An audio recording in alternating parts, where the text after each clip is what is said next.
Good evening, everyone, and welcome to Western New York Athletics. We are here at Salamanca High School tonight for a battle of the C-South League matchup between the 3-0 Fredonia taking on the 3-0 Salamanca. I'm Jacob Fogg. Alongside with me is Tom Prince. And Tom, a battle of the undefeateds here as both squads come into Salamanca tonight to try to keep the undefeated season alive. Yeah, this is going to be a great one, no doubt about it. I'm going to go right. I say it multiple times, but I'm going to tell you right now, this game will be won or lost in the trenches. This is a strength right now that both teams came into the season. You're going to look at trench play.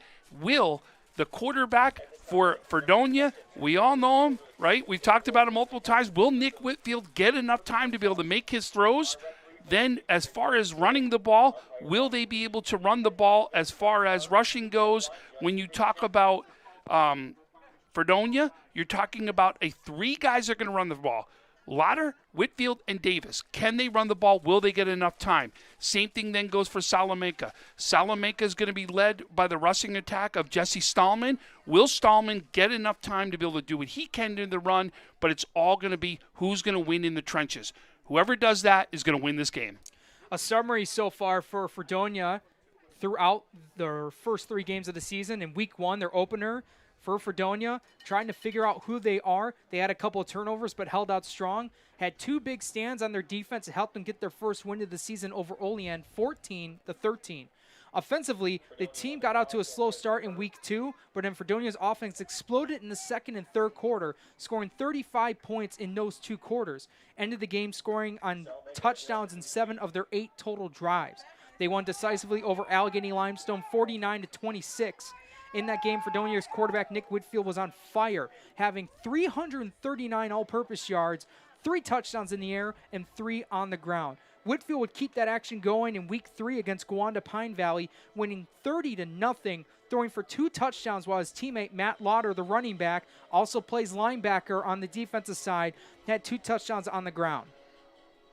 And as we look for Salamanca, their week 1 opener against Springville resulted in JV players being called up to fill positions due to some COVID cases happening to their team.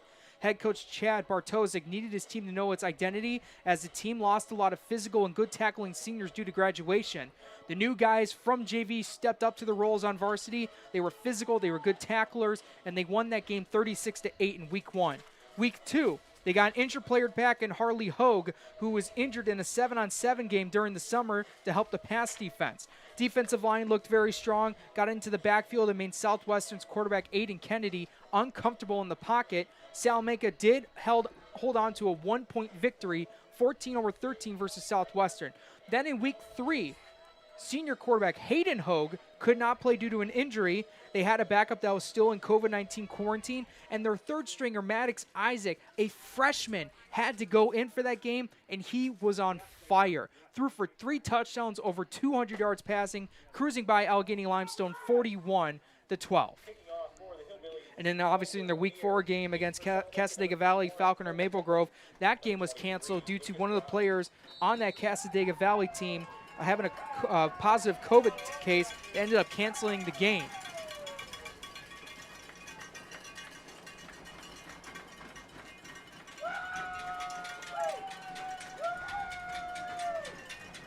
You hear the crowd roaring, the bleachers rumbling, the cowbell's going. Thursday night football on Western New York Athletics. The kicker for Fredonia, Calder Near, able to boot it down, and Salamanca trying to return, trying to get one big block. He's able to go by one defender, and he's brought down by number 20, Samuel Atzrott, right at around, we'll say, the 35-yard line, and Salamanca will start off on their opening drive. Headland on that gets a good job of, once he got the ball up in his hands, took a little while to get it there, but once he did, does a great job of finding the openings and be able to give them decent field position to start things off.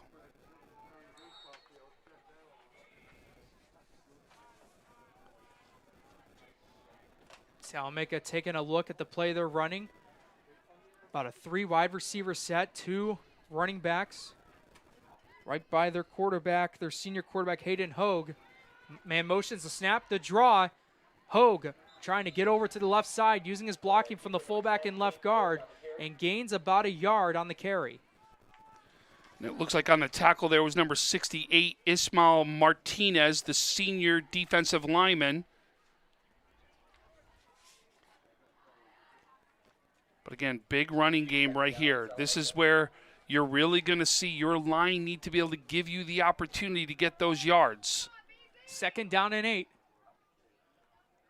A snap and another draw play, and he's immediately stuffed well beyond the line of scrimmage. That was number 55, Alex Paluk, able to get by the offensive lineman and bring down Hogue for a loss of yardage.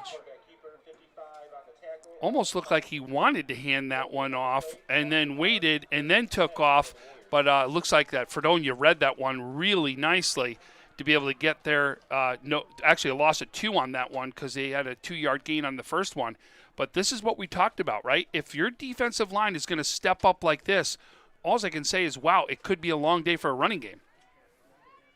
Hayden Hogue with 2 running backs. Now man motions to his right side. The snap, the rollout. Hogue looking downfield. This one is intercepted. It is the quarterback from Fredonia, Nick Whitfield, picking off the quarterback, Hayden Hogue. He goes out of bounds to his own sideline, and they'll take over in Salamanca territory. You know, we didn't get a chance to talk about this when this game started, but I got to tell you this right now. Folks, if you have not been down to this stadium and seen this complex, it's one of the most incredible complexes I have seen here in Western New York. Unbelievable. We're looking at the baseball field.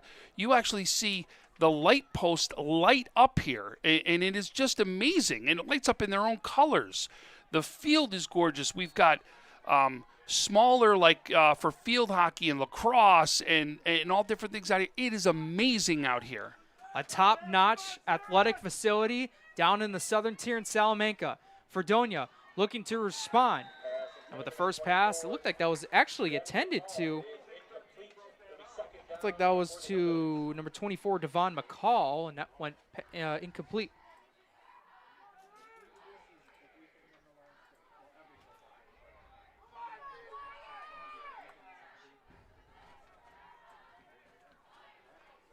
So now bring up a 2nd down and 10 with a 4 wide receiver set.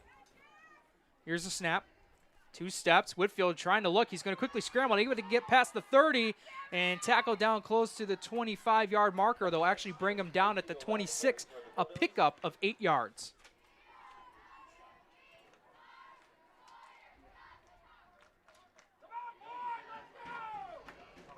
Whitfield using his awareness, didn't see the passes immediately and had to scramble right away. Able to get positive yardage on the season for Whitfield. He does lead this team in rushing touchdowns. And a 2nd on the team in rushing behind his teammate Matt Lauder. Whitfield on the carry, trying to get by one Salamanca defender, pushing forward with a pileup, and he's by that 1st down marker. He might have enough. Yeah, he's literally right at the marker, so you're going to have to see what the ref calls it right here. And they're going to call it a 1st down there, Jake. Whitfield just got enough, had 2 Salamanca defenders bringing him down, but it didn't matter. The big guy, Nick Whitfield, getting the 1st down. Ball spotted at the 23-yard line. And they'll stay with the same formation, a 5 wide receiver set, no protection for Whitfield. Trips to the right, 2 to the left.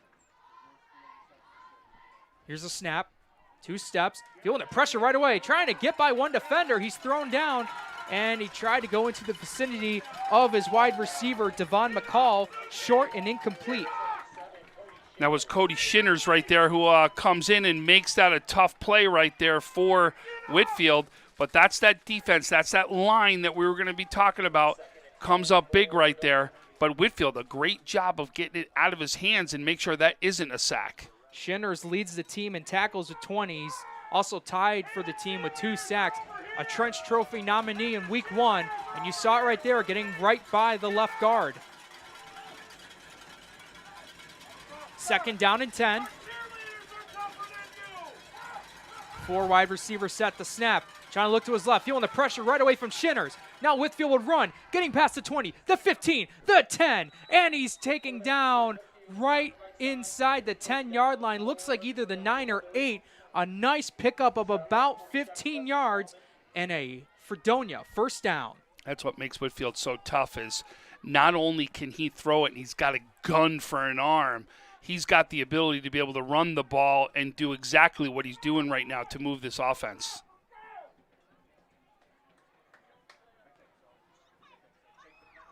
I'll put him in the red zone, 1st and goal. Pick up about 14 yards. They place the ball at the 9-yard line. Staying with that 5 wide receiver set. He's going to motion out to the left, using his legs, trying to get by one defender. A flag is down on the field, and the ref gets tackled down as well as Whitfield was trying to get some positive yardage.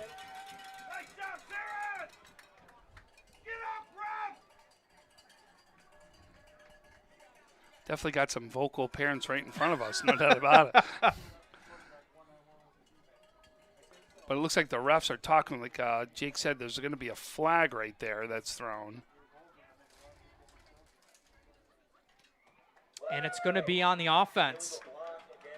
An illegal block against Fredonia. That'll push them back and will set this drive a little further back than they wanted to, slowing down the drive. And so far, honestly, in this drive, it's the opening drive. Whitfield, we know he has that arm, but hasn't been able to read the defense well enough to get the throwing going, but he's had that good scrambling ability to make up for it. Whenever you see that flag as early as it came out, you'd expect that was going to probably go against the offense right there. Matt Lauder next to Whitfield. McCall now motions to left to right, and we do have an official's timeout.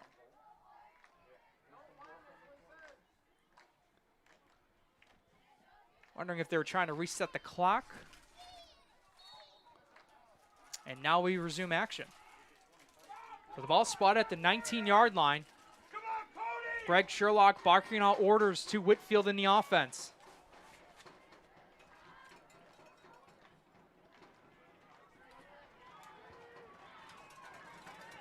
Back to the 4 wide receiver set. He's got Whitfield 3 to his right, 1 to his left. The snap. Trying to find a guy, and he can't. Now he's got to scroll up, run around, trying to chuck it downfield, and this one is caught. Right out of bounds. The catch is made right at around the 10 or 11-yard line, so they gain some yardage back, and it'll be 2nd goal. Boy, I'll tell you, too, Whitfield took a nice hit on that one at the same time as he threw that and got rid of that. But it just shows you how fearless he really is to be able to take a hit like that and still be able to deliver the pass right there.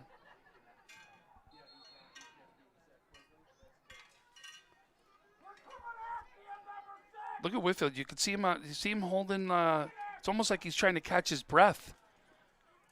You see that at quarterback? He definitely is. He's a little bit exhausted. I don't blame him. He's had a good amount of plays where he's had to use his legs instead of staying in the pocket to throw.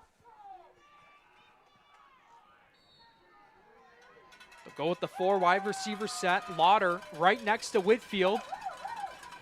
Hearing the noise and the cowbell from Salamanca, the toss play, and it is swallowed up behind the line of scrimmage. Number 67, Jackson Tarr, the junior, able to sniff that play out, and Fredonia will be moving back a bit. That's a play right there. The defensive tackle comes up big. Boy, when you need a big play and your defensive tackle comes up like that, boy, you can't ask for anything more. But we talked about it, right, Jake? They said it was going to be all about the line play. What are we going to see in the line play right now? And so far, both lines stepping up.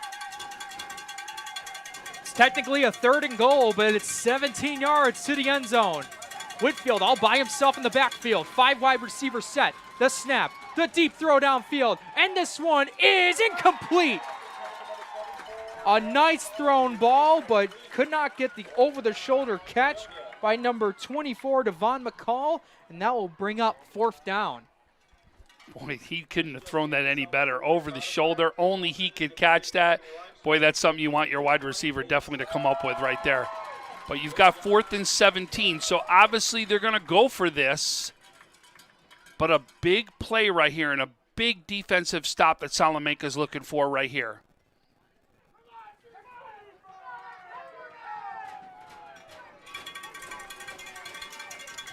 They're going to stick with that same formation. 5 wide receiver set. 2 to the left of Whitfield, 3 to his right. He's got Lauder on the far side of his right side, and a timeout called by Fredonia. Their first of the half, 7:58 remaining in the first quarter, and we are still scoreless in this Class C League matchup. I'm Jacob Feig, alongside me is Tom Prince. We'll take a break in the action. This is Western New York Athletics. If you've been injured in an auto accident, large or small, call 681-4088. RES Physical Medicine and Rehab right away. If you are in pain or just sore, don't take chances. Call RES today and take advantage of their 24 to 48-hour appointment pledge. With no copays, RES will help navigate the confusing world of no-fault insurance with you, so you can concentrate on getting better. 681-4088. RES Physical Medicine and Rehab. The most important call you can make after an auto accident.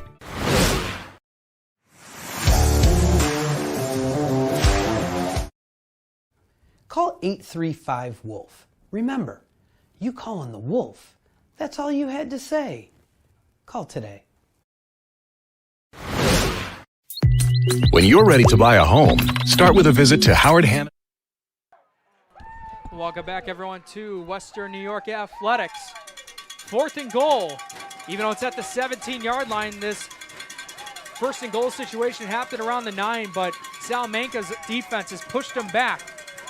But with the arm of Whitfield, he has a chance to sling it in the end zone, and is going to need one nice throw, one good receiver route to make this happen. Lauder, part of that 3-man wide receiver set, bunched up trips to the left, and now a flag has been thrown. And it's going to be a delay of game against Fredonia, move them back another 5 yards.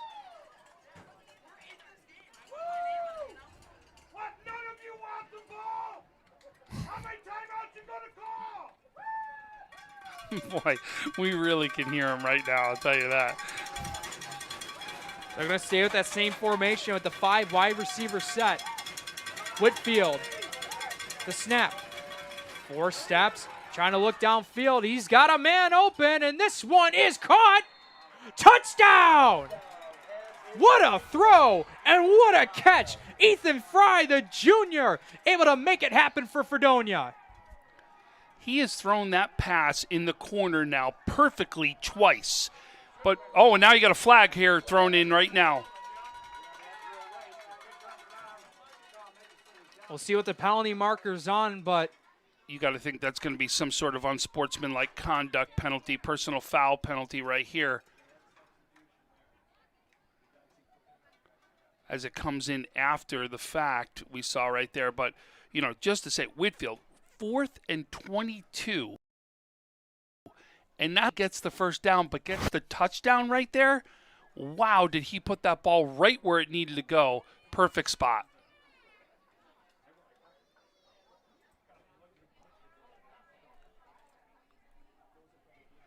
So then you got a chance to see the replay right there. We got a chance to put the replay out there for you.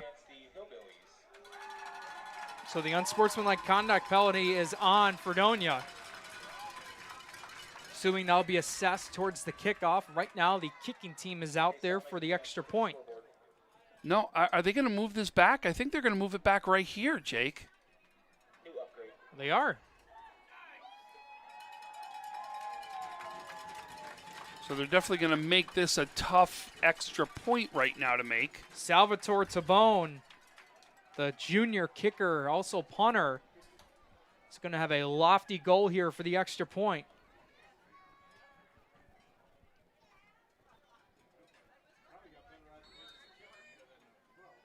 So Fry will be the holder. Greg Sherlock is going to keep the kicking team out there. He trusts Tabone to make this kick. We haven't seen him in person to see how far he makes kicks, so we'll see it right now with the extra point try. This is a field goal. I mean, this is going for a field goal try right here. We haven't seen many of these period all season. The snap's down. The kick is high, and it is no good. But I'll tell you what, that was a very good effort. Some good leg on that one, but it falls. I believe it falled about short, incomplete. But a nice attempt there by Tabone, but with the unsportsmanlike conduct penalty, that negates a possible point for Fredonia. 6-0 is our score with 7:52 remaining in the first quarter. So, I mean, Jake, so what do we see the first 2 drives? We've seen right now Whitfield has all the time he's wanted to throw. He's been able to run the ball. They haven't been able to run the ball via running back yet, but they've been able to run the ball via Whitfield being on his own doing it. So, one, they got to be able to stop. Right now the key is Whitfield, right? You got to be able to stop him. Flip side, Salamanca does go 3 and out on their drive. Got stopped being able to try to run the ball 2 times in a row, and then went for the pass and then got the pick where Whitfield got the pick. So really now Salamanca's got to do what they do best, and really we've got to see them be able to stop Fredonia, especially Whitfield, but they got to start giving their running back some time and get Stallman out so he can start doing what he does best. And you were right about that Fredonia drive, Tom. There wasn't one running design play for Lauder, which was kind of unusual. I mean, Lauder is a big guy. He's able to get yardage, but this Salamanca up front, including with Cody Shinners, would have made that a challenge. Well, the one play, if you remember, was a handoff that they came through the line. 67 came through the line right there and had that big tackle for a loss. That was Tar who did that one. There's a high kick. And that will be recovered by Salamanca. Grabbing it there was number 50, Sean Pierce. They were looking for a penalty flag there because there was contact after the catch right there is what they were looking for, which is why they wanted the penalty. But great field position that Fredonia now gives Salamanca right here.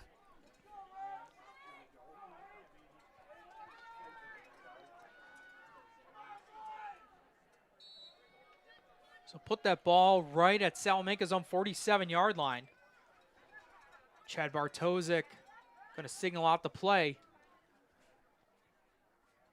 Got looks like about a 4 wide receiver set, 2 to the left, 2 to the right. Hogue got a man motioning from left to right into the backfield. The snap and the give. It's Hogue. He's going to keep it and get it into Fredonia territory. On tackle number 22, Micah Davis on that one.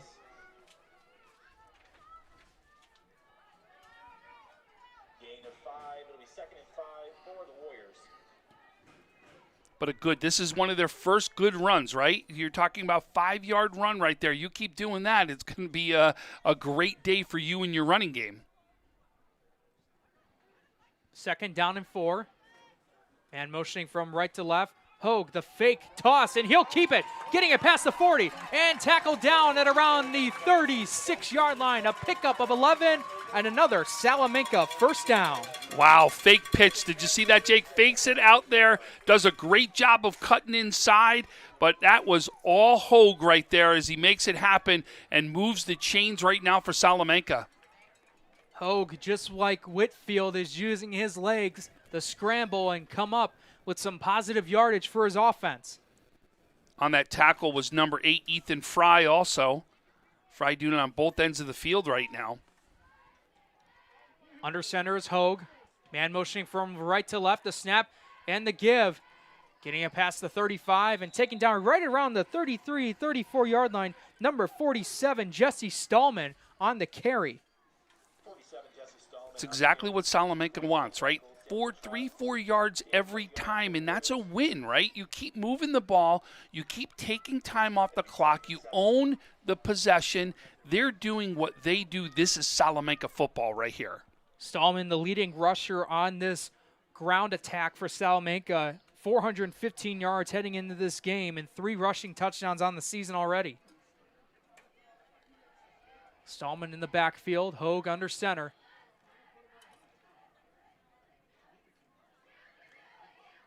Hogue in the shotgun formation, man motioning, and it's going to be Stallman trying to use some blocking off the left guard, and he'll get to around the 30-yard line, a pickup of 3, inching forward to make it a 3rd and short. Samuel Astrot was on the tackle right there, but 3rd and short right here.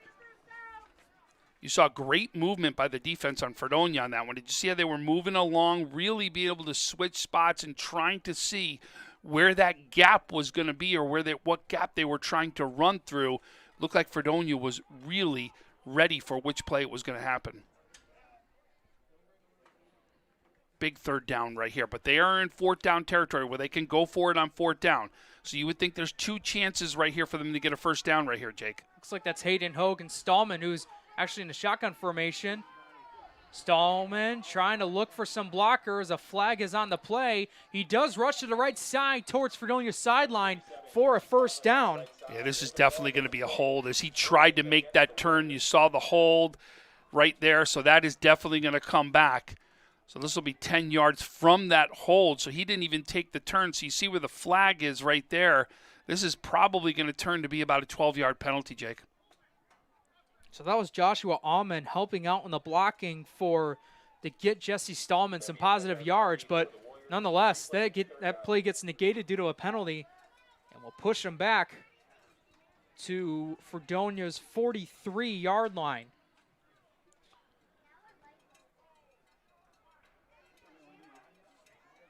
So costly penalty right there, but still got a chance. You're going to get 2 chances at this. You're down in in the territory that you're trying to score, the opposing side of the field that there's no doubt you're going to get 2 chances right here.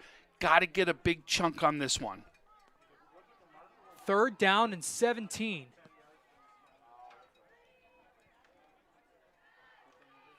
The 2 wide receiver set.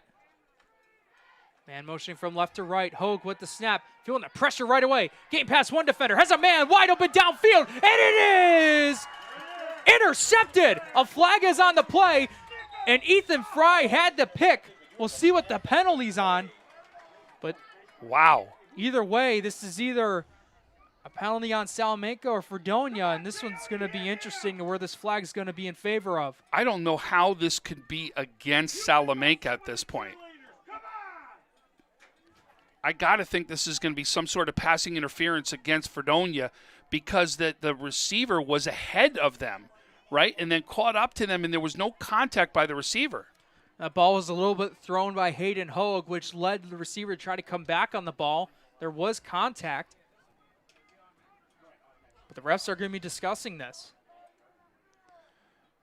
Now, if this is a passing interference penalty, it is not an automatic first down at high school. And it is.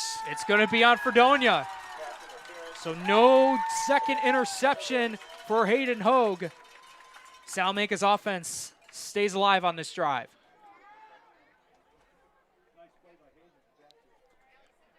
So you'll see here, it's not an automatic first down.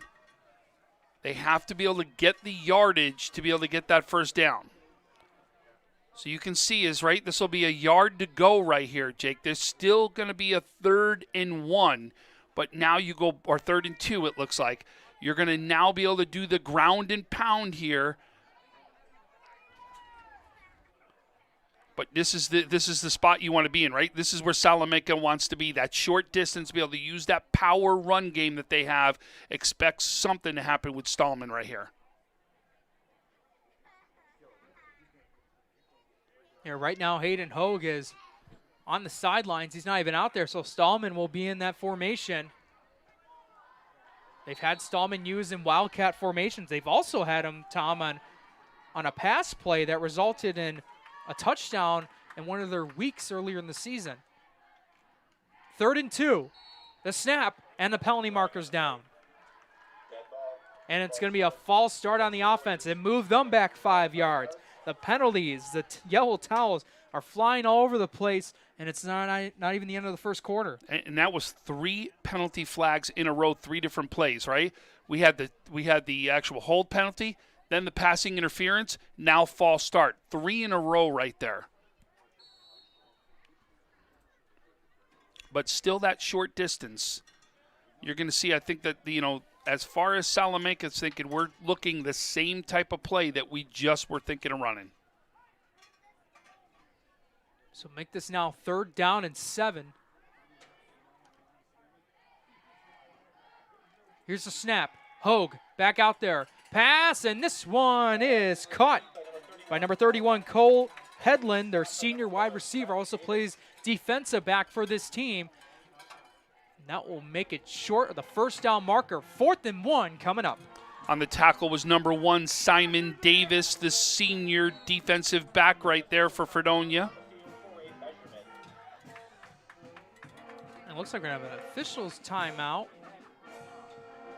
They're going to bring the chain gang out here. They're going to take a look at this, see how short he is of the first down marker. We got the band going out here. We got a great crowd out here. An incredible complex. I mean, there's just so many positive things to say about this team down here at Salamanca. So as the chain gang takes a look at this, yep, he is short. Make it 4th and inches. But there's no doubt they're going for this. That's an absolute given. So we'll see. Again, this is when you're going to get down to this power game, what you're going to do right here. Your offensive line's got to win it for you, got to be able to win that line of scrimmage to give you that gap or that opportunity to be able to get through and cross that line. This is a very good situation, honestly, for Salamanca. Even though it's in 4th down, they can give it to Stallman. They can give it to Hayden Hogue. Or actually, you take that back. Hogue's actually on the sidelines. So Jesse Stallman's out there along with his teammate, Zeron Tucker. Here's a snap. Stallman's going to take it, and he just gets by. Finds a big hole and gets the first down past the 25-yard line and taken down at the 21. Great job by your offensive line. We just talked about it, right? That gap had to be there, and that hole we saw from here open up. You saw the hole right there on the right side of the line open up. Stallman runs right through it. Give the offensive line credit on that one, and then Stallman finding it and going for that first down. Part of that big help was number 55, who's on Salamanca's sidelines right now. The number 55, Junie Buffalo, who made a big help with the run game. Now here's Stallman diving forward and taken down at around in between the 5, maybe 6-yard line. Yeah, we got a flag, though, here. Penalty marker down. And you can see, look, Salamanca's coming back. I think the expectation is that this is going to go against them. It's going to be a hold on the offense. So Hayden Hogue will now come back out for the offense. They'll move him back. 3:53 remaining in the first quarter. Yeah, I'm shocked. We have seen tons of flags so far, no doubt about it. But it still will be a first down, and a great run that would have happened right there by Stallman. Again, went up the middle, saw that hole. That hole opens up again, and Stallman does a great job of getting down close to the goal line there, and probably would have gotten in if it wasn't for Fry having a big tackle right there to be able to stop him. And a couple of substitutions for Salamanca. Coming in the game was the sophomore tight end, Tiani Galani. Snap, the toss play. They're going to use him for blocking as Stallman cuts right back up to the 20-yard line and down at the, looks like the 17, maybe 18-yard line. So they get some yardage back after that holding penalty. Micah Davis on the stop, number 22, the junior. I'll tell you this, you cannot arm tackle Stallman. I'll tell you that. You try to arm tackle him, and he will run through it just like you saw in that last play. That was a big job getting some yardage on the ground. 2nd down and 5. Hogue getting a man motioning from left to right. The snap, draw play, penalty marker down again. Hogue trying to get by the right guard, and he's immediately taken down with the help of Matt Lauder and a couple of Fredonia defenders. The penalty marker is down. I thought it was a false start early. Even saw Fredonia pointing at where the false start was, right? And illegal shift is what they're going to call right here. But it looked like it happened before that even. You saw the Fredonia players all pointing. I was shocked that the flag wasn't even called earlier than that. So I'm very interested what happened there because the refs signal as if the penalty was declined, but they're moving it back. Yeah. I don't know if there may have just been a mistake by the ref, but nonetheless, it'll be 2nd down at 11. Ball will be at the 22-yard line.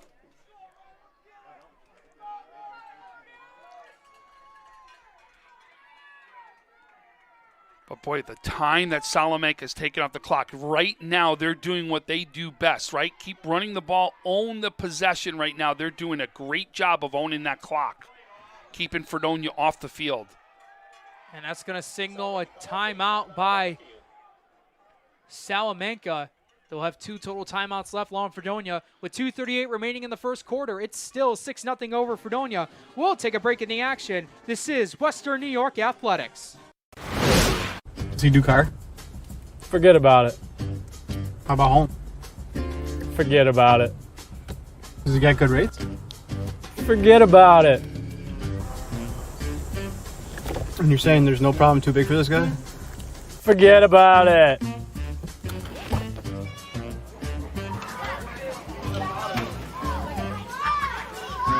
Paul, this is Johnny, the guy we've been talking about. Johnny, this is Paul Wolf. Mr. Wolf, it's nice to meet you. Thank you for the invite. Not a problem. It's Paul, not Mr. Wolf. Oh, sorry, Paul. Johnny, forget about it. For all your insurance needs, call 835-WOLF. And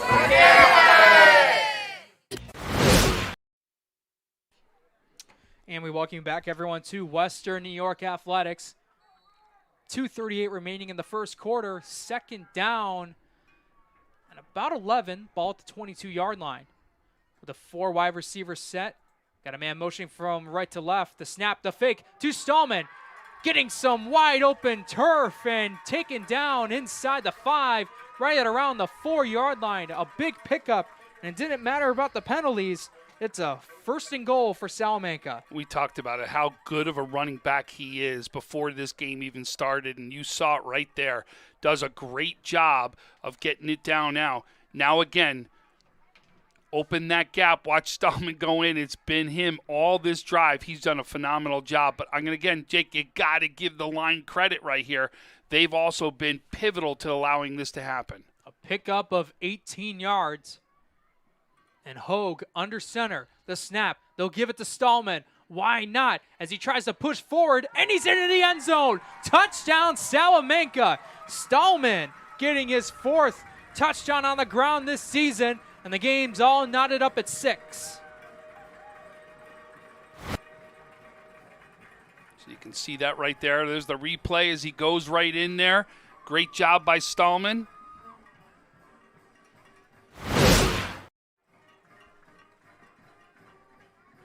Looks like we're going to get the extra point right here. So, hey, special teams could come into play here big right now, Jake, right?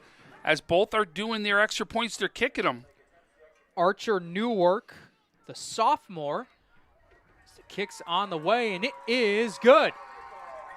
He's also their wide receiver and defensive back on the roster, and chalk up kicker. That one sailed through the uprights good. 2-on-1 remaining in the first quarter.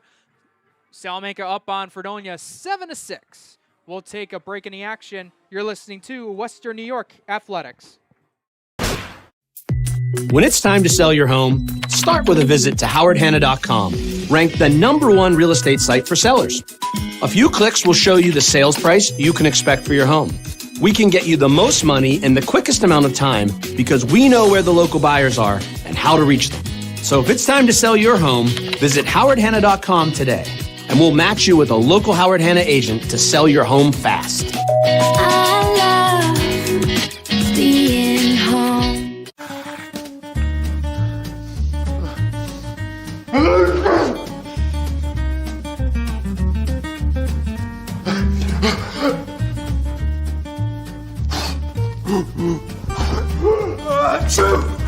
Avoiding care can lead to worse problems. Don't delay care. We're here for you. Western New York Immediate Care provides quick, quality care for non-emergent injuries and illnesses. Go to wnyImmediatecare.com for more information.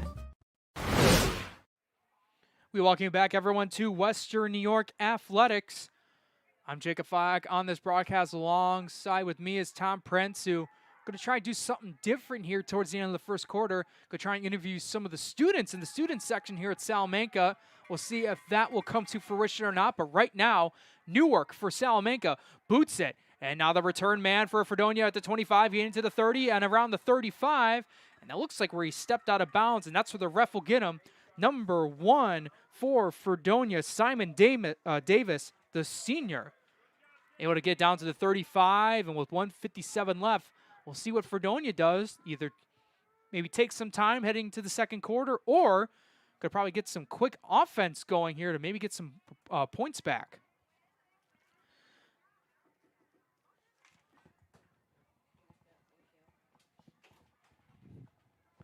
Fredonia started this game off with a 22-yard passing touchdown from Nick Whitfield over to Ethan Fry.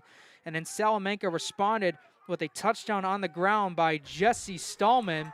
The extra point on that one was good, and it makes it a 7-6 lead for the Warriors. Here's a it looked like a run play, and that one was stuffed again.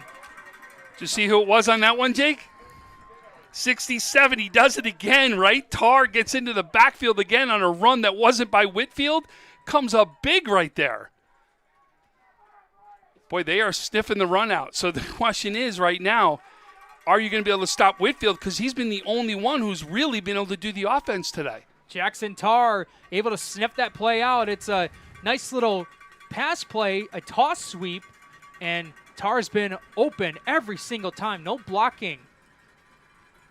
Snap the pass, and this one's caught at around the 35 and going past the 35, and he'll run out of bounds at around the 37-yard line.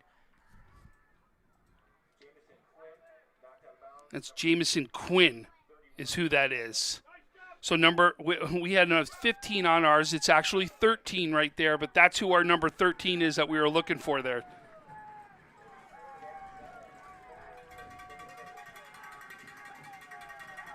So Jamison Quinn able to get some nice yardage to help out Fredonia's offense a bit after that huge loss play. Back to the 5 wide receiver set. Trips to the left, 2 to the right for Nick Whitfield. The snap. He's got Lauder open. He's going to go for a pass downfield to find Davis. And it wouldn't have mattered if he caught it or not. He was well out of bounds. 3rd down coming up.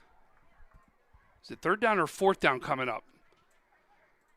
Excuse me. Yeah, it's actually going to be 4th down and 7. So this is a big 4th down right here, right? I mean, you would think this is in the range where you're going to punt it right here. And it looks like that's exactly what they're going to do. As you can see, their punter actually is coming out, who looks like it's number 70, Owen Rush right here. Big stop there. So both teams now come up with a big stop defensively. Now Fredonia is going to have to step up right now their defense and stop Salamanca again. Here's the snap. And a nice boot downfield, getting past the midfield marker over towards the 30. And this one will roll around and will go down at around, say, the 27-yard line of Salamanca territory. Jake, I love when the offensive lineman can kick like that, right? I love it, right? And that's a sophomore out there doing it too. Does a great job of giving his team some leeway right there, right? Gets it down the field so that it's not great field position there for Salamanca. But, boy, great job. But now both have come up now with big stops. Fredonia's going to have to do it here because you do not want to fall behind right here. But we're going to do something special at the quarter here, at the end of the quarter. We will go down. We're going to get some fans involved in this game so we can get some of them pumped up. So we're going to do that. And Jake will take you here to the end of the quarter, and then you'll hear from me as I'm going to go down and talk to some of these fans.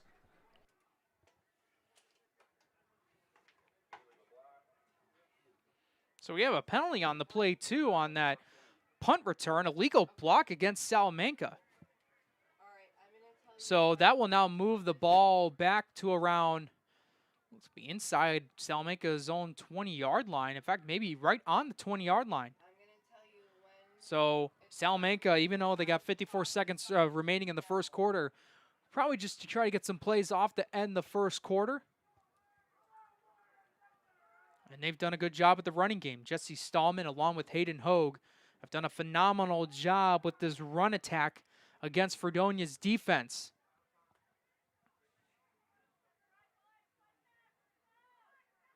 So Hogue, along with Jesse Stallman and number 24, Zeron Tucker.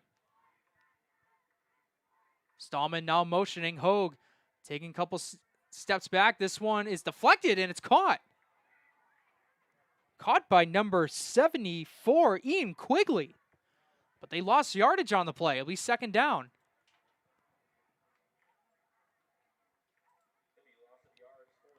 So they'll say it's about a loss of 5 yards on the play. Ball at the 13-yard line.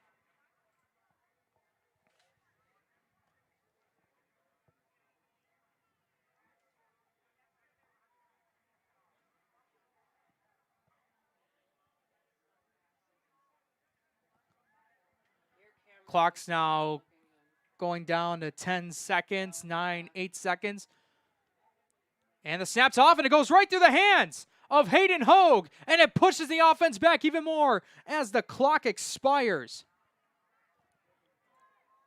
He will be very close to the zone end zone, right at around maybe the 3 or 4 yard line. And folks, that will be the end of the first quarter. 7-6 our score in favor of Salamanca. Are you guys ready? Your camera's cutting out really bad though. Can you hear me? So right now we're trying to get a good shot here of Tom Prince over with our cameraman. Okay, get on Tom.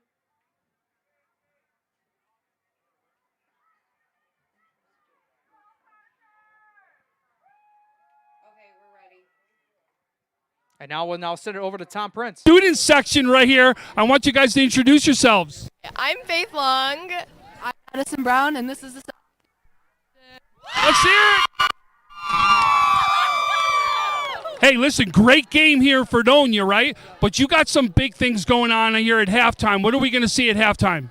The Seneca Youth Council and part of here at Salamanca High School will be hosting an Every Child Matters initiative because today is National Orange Shirt Day.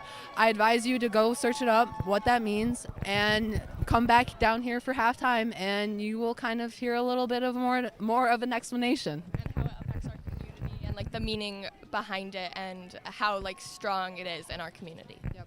What am I going to see for the rest of the second quarter right here? Hopefully our boys will heat up. Yeah. We're counting on that 77 and that 47 out there. Our boys, They gotta Shinners get and fired Jesse up. Stallman. Hey, well, what about Stallman? Yes, Better. Stallman's my cousin. He's my twin. Grew up together. We kind of look alike, honestly, but I have faith in him. He runs that ball like there's no tomorrow. He is like a truck out there, like full gear, ready to run the ball. What do we expect? Are we going to win? Hey, back to you guys up top. Thank you, Tom. And man, that's a nice emphatic noise from the crowd. Some nice little quick interviews there from the student section for Salamanca. So as we transition back over here to our broadcast booth and back now onto the field, we're just about to get started the second quarter. And I'll tell you what, Salamanca is in a 3rd and 26 at their own 2-yard line. In his own end zone, Hogue trying to go for a deep pass downfield. And this one is almost intercepted by Ethan Fry. Well over his intended receiver, number 23, Lucas Brown. And that will bring up 4th down. Bring out the punting unit coming out for Salamanca.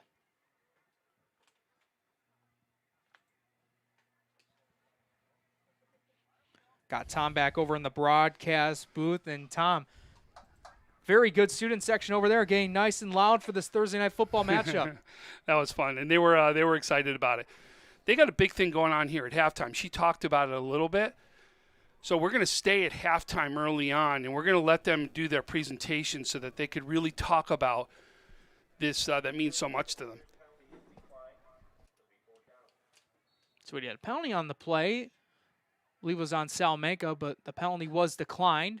So the punting unit will now come out. Well into his own end zone. Snap is high. A nice little running boot. And that one is taken still inside Salamanca territory at around the 28-yard line. And Fredonia with beautiful field position to come out of their sidelines. Simon Davis does a good job coming up, making that catch, right? Doesn't need to go any farther. You've got phenomenal field position right here. Now Fredonia's got to do something with that field position. But that that snap over there on the other side was huge. I mean, that was pivotal right there to Fredonia to do what they need to do to get that big stop.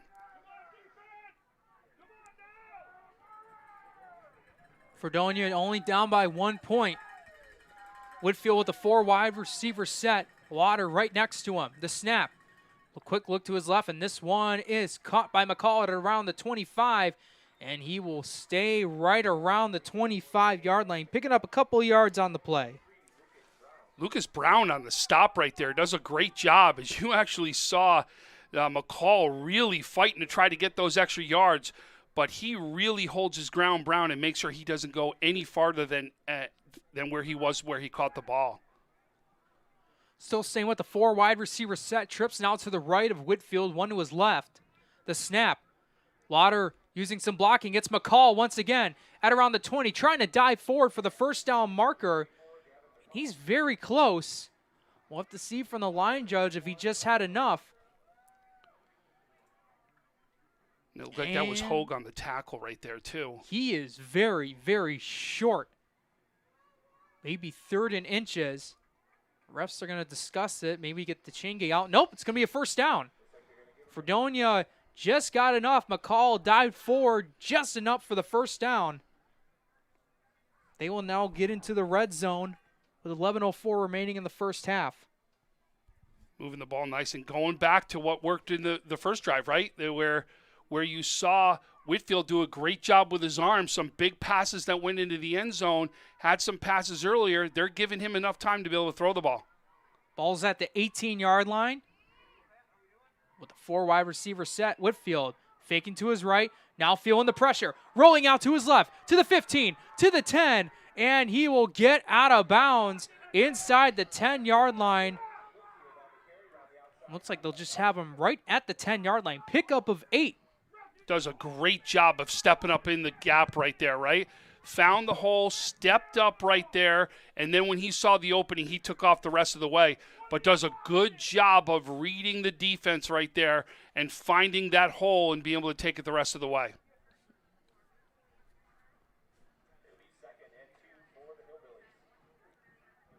Fifth-year head coach for Fredonia, Greg Sherlock, barking out the orders on this play. 2nd down and 2. Going to now stay in a 4 wide receiver set, 2 to the left, 2 to the right of Whitfield. Lauder right next to him in the backfield. He's going to use him as a blocker. Trying to find a guy open. Still feeling pressure.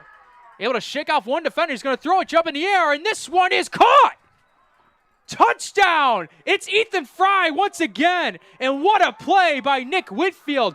Jumping in midair to avoid contact and swinging it over to Fry for the touchdown. Jake, I think we got a flag down here, though, right where Whitfield goes out right there. But I can't believe that play. Did you see that? Whitfield's going to get tackled, and he leaps up in the air so he can get his arm to throw it. So he released his arm. So that's a touchdown right there. So we're going to show that touchdown for you, that replay right here. Watch this, Jake.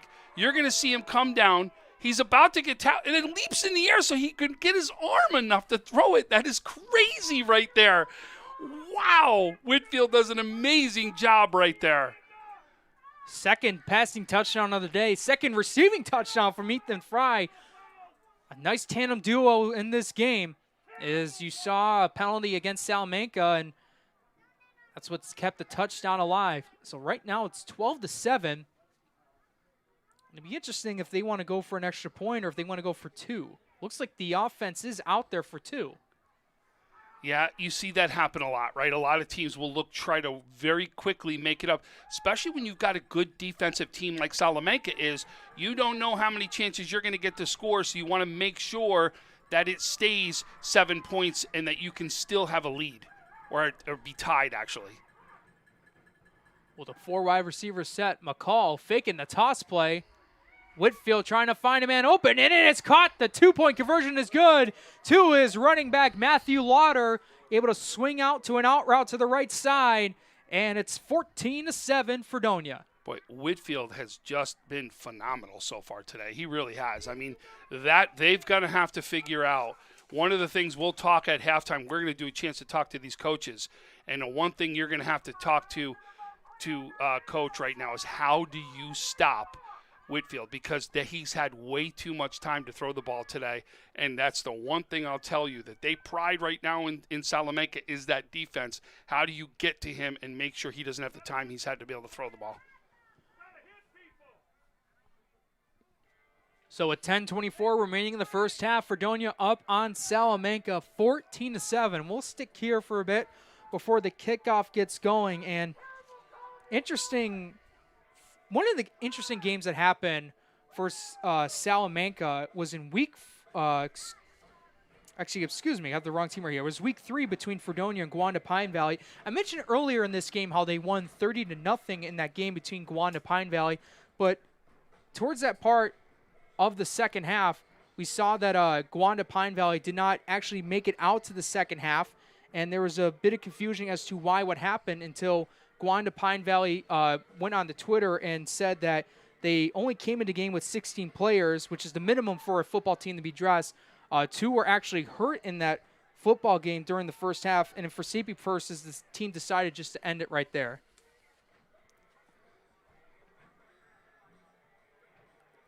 So we're going to get ready for the kickoff right here, and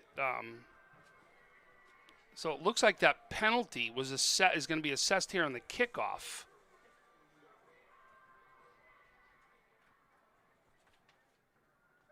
So you can see that's what's happening here. They're assessing that penalty right here in the kickoff that was against Salamanca on that touchdown.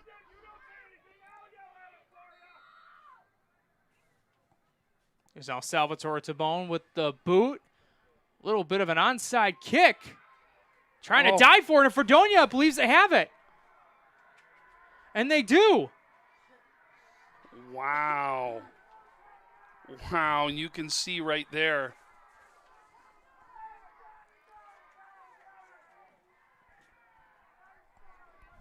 You can see right there, Jake, what a great job. Did you see how they were almost defending the ball? And then when they got it, boy, that thing popped out. Fredonia was right there to be able to get that. My question originally was it going to go the necessary yardage, right, to be able to do it? And it does. They say it goes the necessary yardage right there. So put that ball at the 34-yard line. Fredonia has a chance to make this a 2-score lead.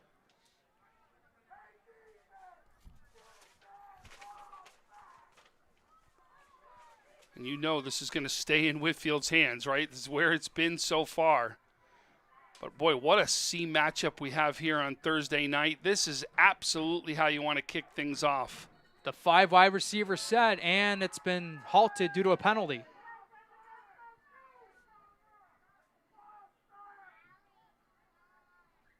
So Nick Whitfield is arguing that it's against Salamanca, but we'll see what the ref says. And it's going to be a false start against Fredonia.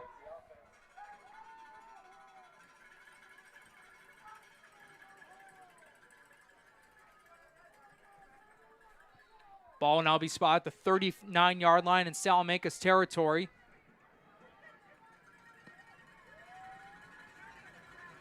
And they'll stay with that 5 receiver set. Trips to the left of Whitfield, 2 to the right. Here's the snap. Stepping up into the pocket, going downfield, and this one's caught by McCall. And he will tiptoe in the end zone for the touchdown. Nick Whitfield getting his 3rd passing touchdown of the night. And it was a beauty, 39 yards to the house. There was a penalty marker on the play. I believe that it was going to be roughing the passer against Salamanca, but the penalty was declined. Boy, I'll tell you, what I've been most impressed about Whitfield, have you seen the way he has stepped up in the pocket, right? That pocket is opened up. He's stepping up in the pocket beautifully and finding his open men. But, wow, what a job he's done today.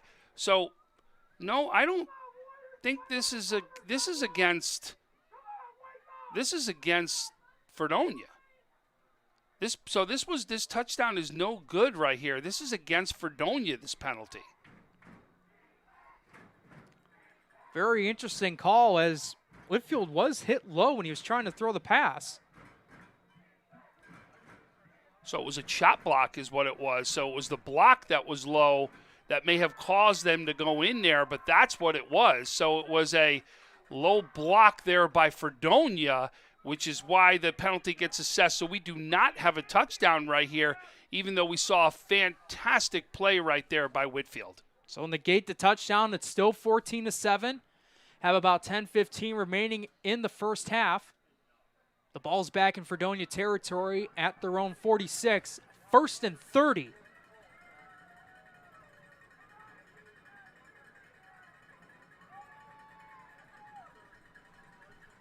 With the 5 wide receiver set, trips bunch to the right, 2 to the left.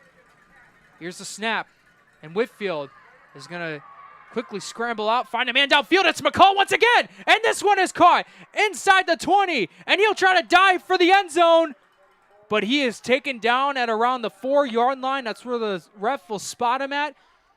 Regardless of the chop block penalty, Whitfield, oh, hang on, there's another penalty on the play. Right at the 50-yard line. And it's again against Fredonia.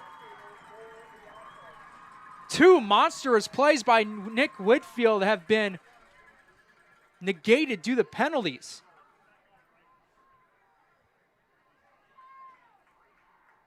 So it'll still be first down.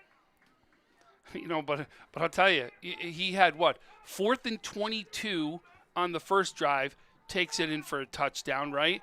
He would have actually gotten that one on 1st and 30. He's going to be about 1st and 35 now is where he's going to be, is where I think they're going to put it, which could, again, is he still going to have the ability to throw the ball like that? You cannot have open men that far down the field. So it will be second. They'll still, it says on the scoreboard second down. It's actually going to be first down and 35. So Fredonia tried going. They wanted to go right there, but the refs are saying actually, I think it's going to be a timeout that's been called by Salamanca right here. So a timeout by Salamanca. They'll have 1 remaining in the first half. 10:06 remaining in the first half. Fredonia up 14-7. We'll take a break in the action. This is Western New York Athletics. When it's time to sell your home, start with a visit to howardhanna.com, ranked the #1 real estate site for sellers. A few clicks will show you the sales price you can expect for your home. We can get you the most money in the quickest amount of time because we know where the local buyers are and how to reach them. So if it's time to sell your home, visit howardhanna.com today, and we'll match you with a local Howard Hanna agent to sell your home fast. I love being home. Welcome back, everyone, to Western New York Athletics. An interesting situation taking place as Fredonia with the ball with a 1st and 35 due to penalties. The snap and the pass at around the 45 and getting across the midfield marker into Salamanca territory. Looked like that was number 13, Jamison Quinn there. We got some hurt players out there too, Jake. And this is an official timeout as they look to it, and it looked like he was holding his knee on that one. And I want to say this could be Owen Rush, the punter right there for Fredonia, as we talked about, as well as the offensive lineman, defensive lineman for Fredonia. And as for Salamanca, we have Jesse Stallman that was limping off a bit towards the sidelines. And I think they may have hit each other because you saw Stallman kind of go forward right there, and you wonder if they kind of, just hit each other, and that's what caused this to happen. Like, it wasn't something, of course, that was done, purposely. You just want to make sure he's okay. That's the big thing we really want to make sure is that Rush is okay, if that is Rush, but I'm pretty sure I saw 70.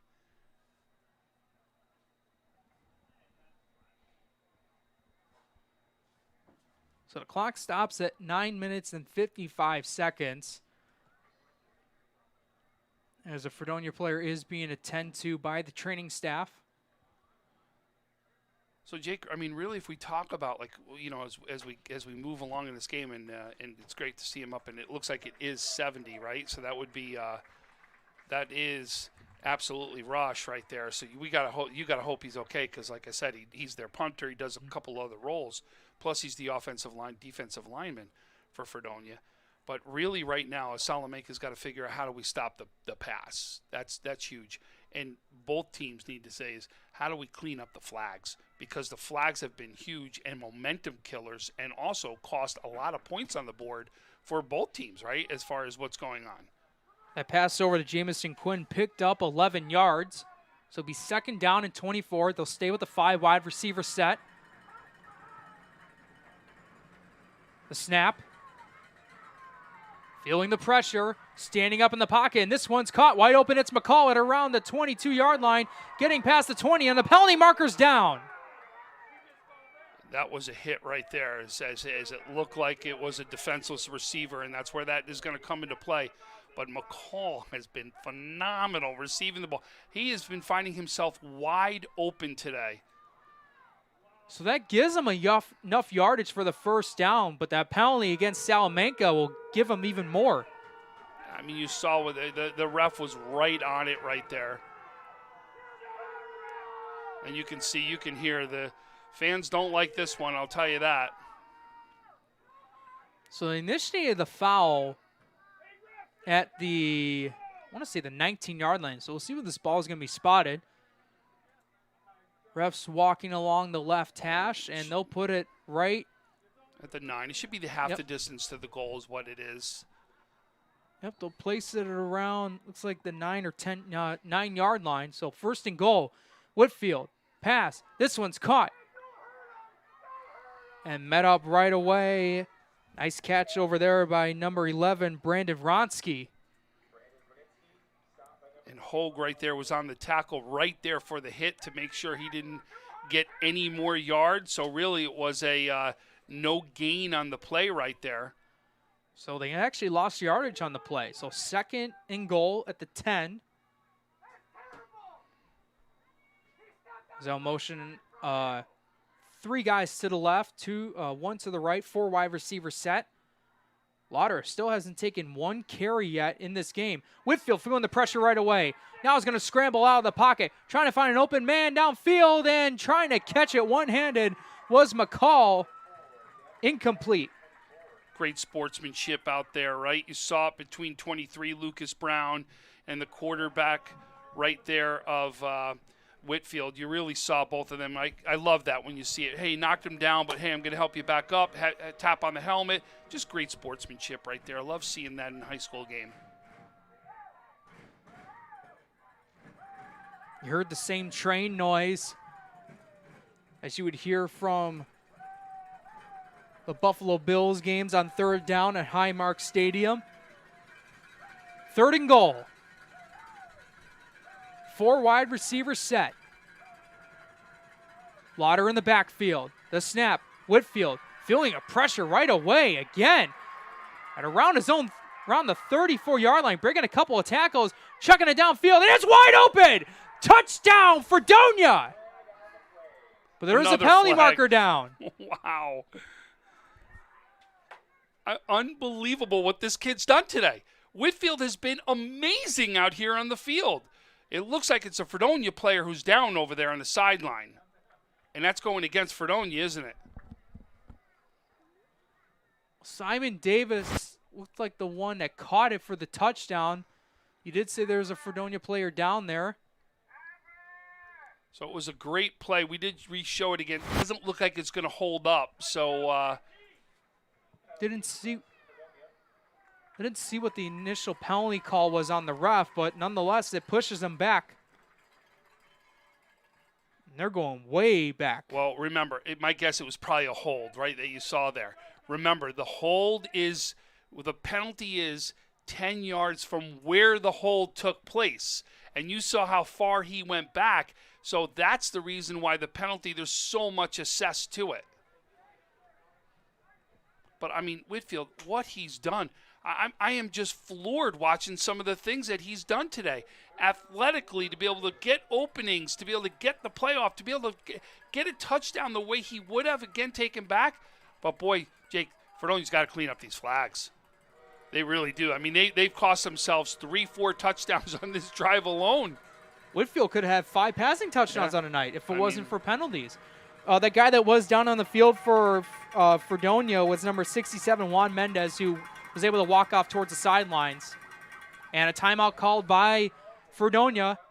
They have 1 timeout left with 8:44 remaining in the first half. They're still up 14-7. We'll take a break in the action. This is Western New York Athletics. Does he do car? Forget about it. How about home? Forget about it. Does he get good rates? Forget about it. And you're saying there's no problem too big for this guy? Forget about it.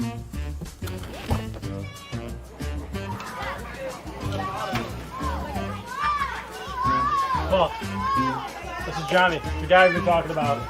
Johnny, this is Paul Wolf. Mr. Wolf, it's nice to meet you. Thank you for the invite. Not a problem. It's Paul, not Mr. Wolf. Oh, sorry, Paul. Johnny, forget about it. For all your insurance needs, call 835-WOLF. And...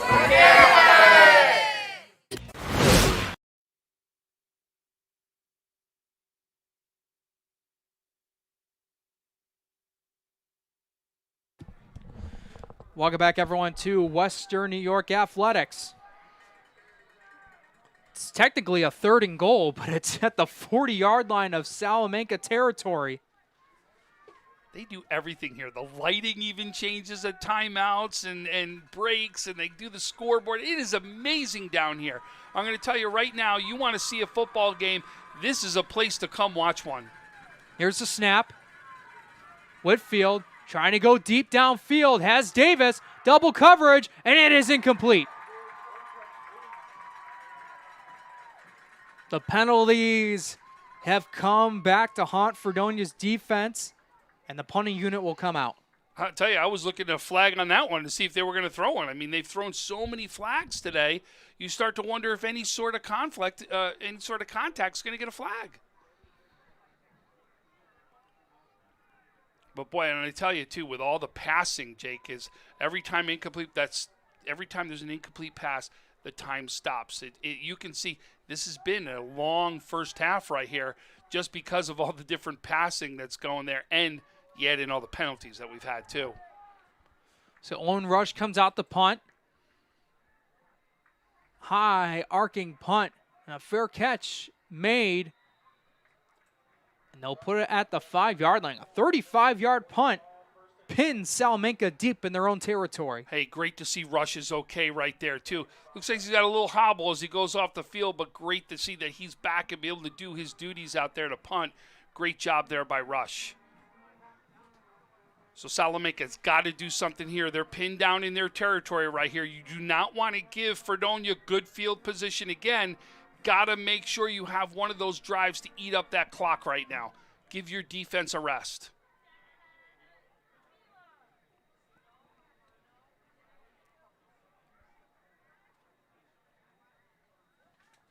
So 4 wide receivers set.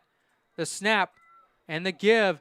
And it looks like that's Jesse Stallman getting past around the 10 and taken down at the 12-yard line. Pick up about 7 yards.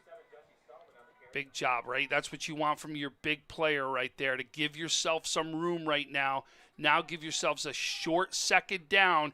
Try to convert this, and then now keep the ball moving down the field.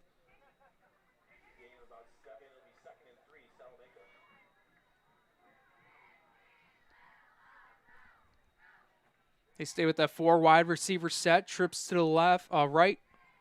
One to the left of Hogue. And it's now going to be a draw play. Hogue trying to get by the blocking, and he gets to it. Passes around the 20 and taking down right at around the 22-yard line. A 10-yard pickup and move the chains for a first down. Lauder with a tackle on that one. Number 5 right there. But that's after Hogue comes up with a big first down play. But now, this is what I talked about earlier. This is Salamanca football right here, right? Control the clock, control the line of scrimmage, do all those things that you got to do to keep the ball in your possession and keep the other team off the field. So Ron Tucker motioning to the left side, and looks like that's Stallman once again able to keep his feet moving, getting past the 30 and down to around the 33-yard line. Samuel Astrat on the tackle right there, the sophomore linebacker for Fredonia. But, boy, you can just see when Stallman gets ahead of steam right there, he is very tough to take down, as you've seen him drag a couple players right now in the last couple drives.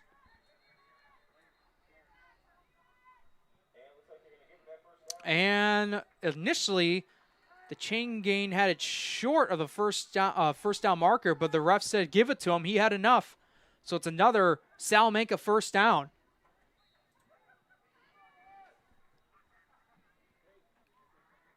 Staying with the same formation on the last play. Tucker now motioning from right to left.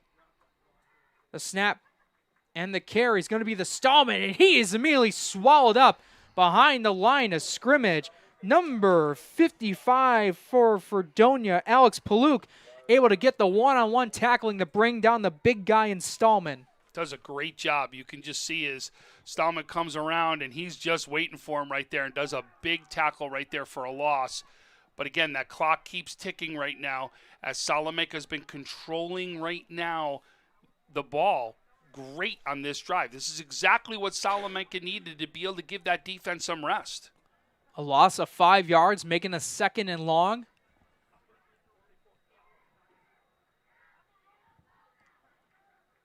Wide receiver in motion, and now we're going to get a stoppage and a timeout called by Salamanca. Their final timeout of the first half.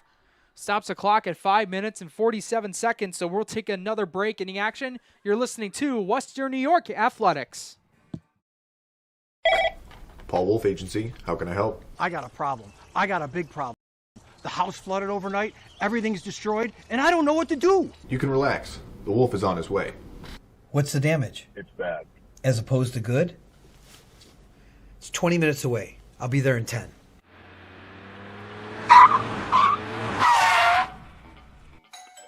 You're Teddy? Yes, sir. I'm Paul Wolf. I solve problems. Oh, good, because I got a big one in here. May I come in? Absolutely.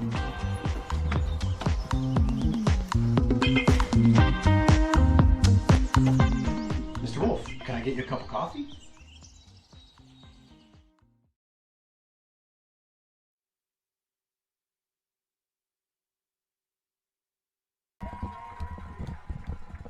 We welcome you guys back out of this Salamanca timeout. They have no more timeouts left in the first half.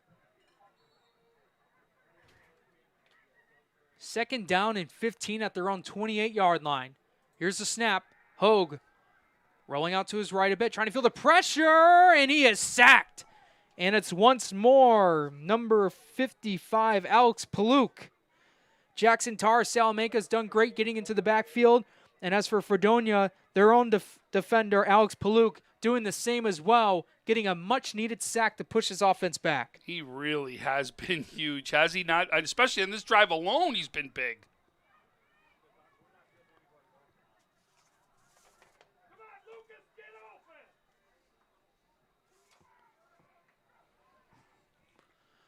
Third down and 18.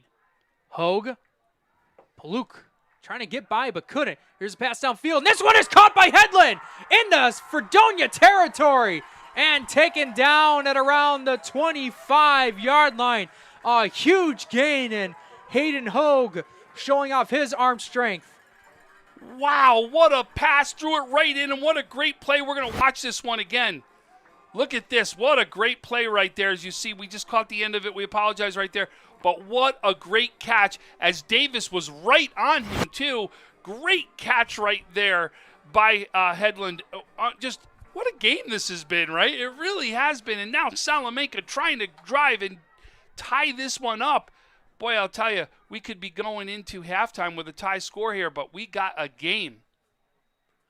The snap, Wildcat to Stallman. And he tries to push forward to get his team into the red zone and taken down at the 19-yard line.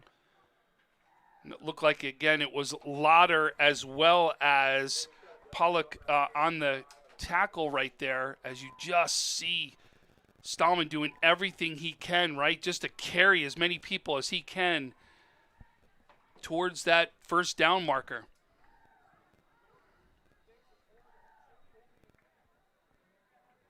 So now bring up 2nd down and 5.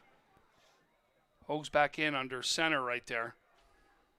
Man motioning from right to left. The snap, the give. It's Stallman once more, trying to push forward, getting past the 15 and down to around the 14-yard line. That should be enough for the first down.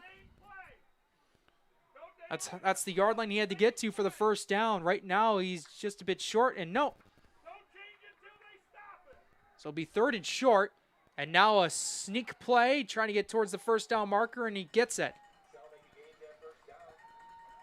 But, boy, that's, to do the short distance and do that, the line's got to be able to give it to you, right? No doubt Fredonia's come up with some big plays on this drive, especially we saw by number 55, Alex Paluk. But I'll tell you, this right now has been a perfect Salamanca drive. What they take over was about 8:55 on the clock. This has already been over a 5-minute drive right now, giving the defense that rest that you were looking for and being able to drive the ball and try to tie this game up before the half. So Fredonia called timeout, and the ball's spotted at Fredonia's 10-yard line as both teams will get into the huddles with their own respective head coaches. And like you said many times throughout this, what a game we've had. Very nice Thursday night football matchup. Even though there's been a ton of penalties, this game has been close.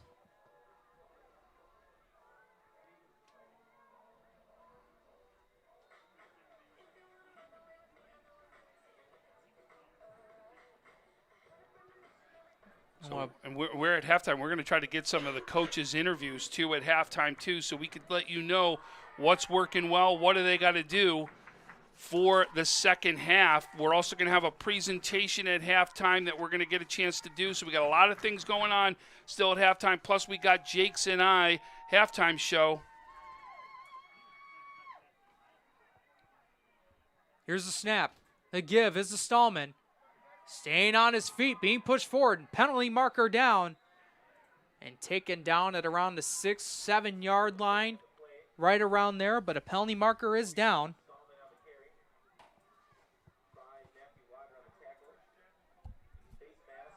And it's going to be a face mask against Fredonia. So that'll go half the distance to the goal right here.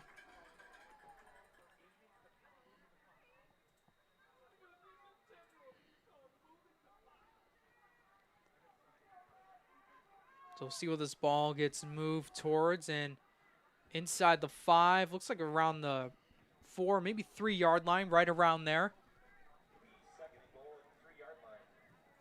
So they go with the 3 wide receiver set.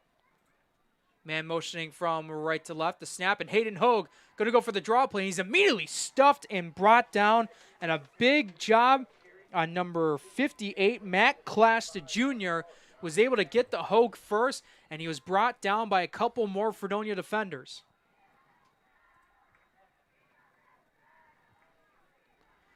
Got about less than 3 minutes remaining in the first half. 3rd down coming up.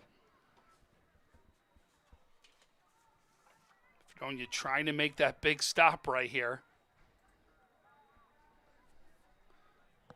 With the 2 wide receiver set. Zeron Tucker motioning. Stallman trying to get forward, and he is down. 4th down coming up. And I believe they have him around the 1 or 2 yard line. It looks like that was Jaden Whitfield on the tackle right there, number 50. So this is, the 3rd down right here, right? Looks like they bring in a big package.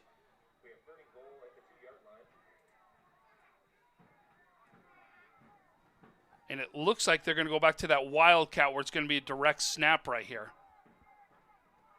Yeah, Hayden Hogue is at the sidelines. Here's the snap. It's Stallman trying to bulldoze his way, and he is in. Touchdown, Salamanca. Jesse Stallman able to get the extra yards, and with the help of the offensive line, able to cut this lead down, and the Warriors have a chance to make this an extra point to tie it up. And here's the replay. You can see him go right up the gut right there and take that in for the touchdown. That's big right now as they're looking to tie this one up with the extra point. Jake, we got ourselves a ball game. The snap, the kick's on the way, and that one is no good. Well, we said it earlier, right? Is special teams going to come into play and could be the difference in this game? Boy, that's big with the missed extra point right there. So you're going to probably see any other score here by Salamanca. We'll probably see them go for a 2-point conversion now. So 1:48 to halftime. So at halftime, we're going to do, they got a special presentation as it's a special day down here in Salamanca. We're going to get them a chance to do their presentation. After the presentation, we're going to try to catch Fredonia's coach right there and do his interview real quick as they get ready to go into halftime.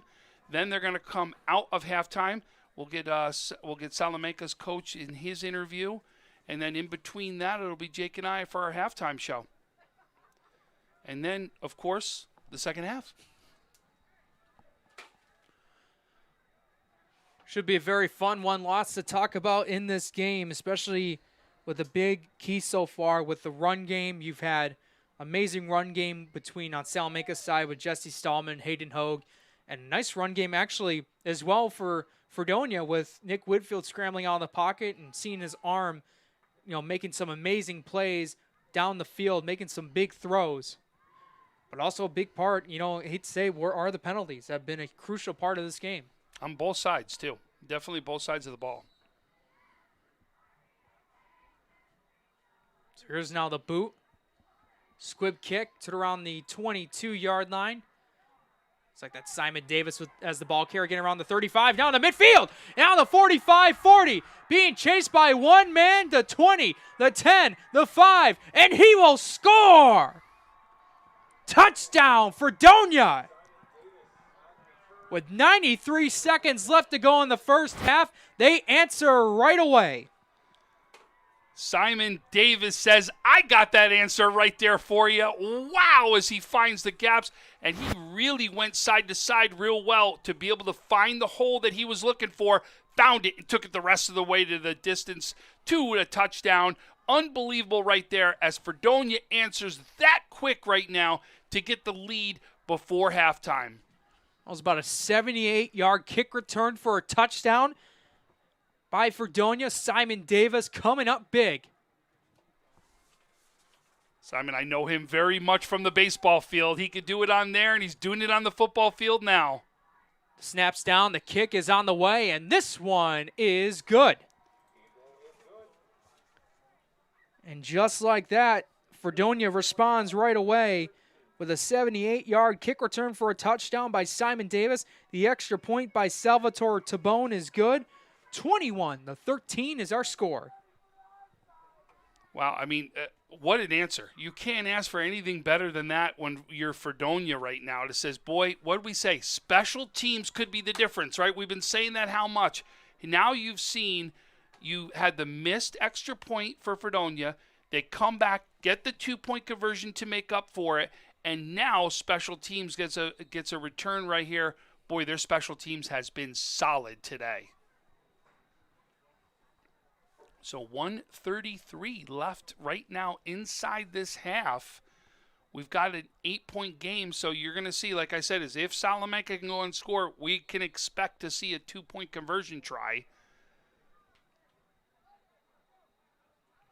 But I'll tell you right now, if you're Salamanca, the answer you at least need to want right here, Jake, is at least get a good return and give us good field position.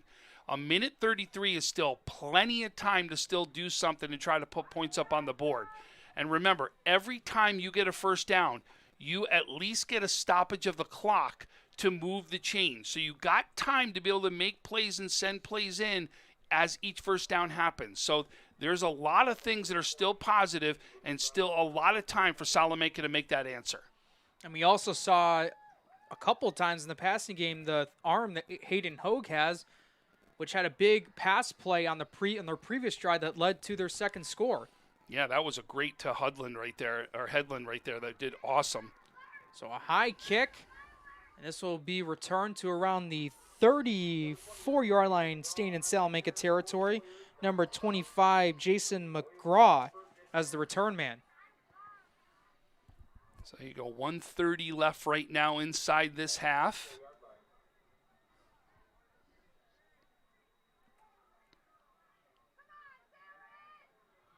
But I will tell you, like, I wouldn't sit here and say it's the biggest crowd I've seen, right? But I will say it is one of the most vocal crowds I've seen. It's been fun to listen how much they really back their team here. So 4 wide receiver set for Salamanca.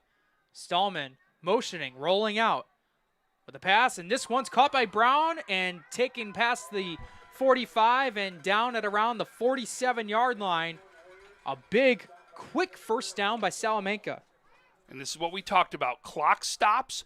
You can set your offense up right now. There goes the clock right now, but their play is ready to go, and you're only going to lose a couple seconds right here. Here's the quick snap. Rolling out to the right, Hogue trying to go downfield, and this one is incomplete. Looked like he was trying to go to number 21, Harley Hogue, and instead the pass, the good coverage is there by Fredonia. He tried to do a little dump off to Stallman, just wasn't ready for that pass. Yeah, I think it was just solid defense right there, and he saw it, right, and pulled it back and then tried to look at his next option, which was his short option right in front of him, just overthrew Stallman just a little bit. I'll bring up 2nd down and 10 with a 4 wide receiver set. Stallman right next to Hayden Hogue. Here's the snap. Quick pass over to Lucas Brown. Trying to get by one defender, and Matt Lauder's not having any of it. Takes him down to the 45, losing about 2 on the play. Great open field tackle there by Lauder as he comes up and makes a great hit. And what he does, too, keep the clock going, right? Kept him in bounds, keeps the clock going, which is going to make Salamanca to keep throwing the ball right here. And they have no timeouts, so the clock will keep ticking with 45 seconds and counting. Staying with the 4 wide receiver set. Here's the snap. The give over to Stallman, getting past the midfield marker and taking down at around the 47-yard line, or 48-yard line, I should say, Fredonia territory. And Hogue very quickly trying to get his play in, trying to get his offense set up right here. But big 4th down right here. Be 4th and 5, and that clock will keep running.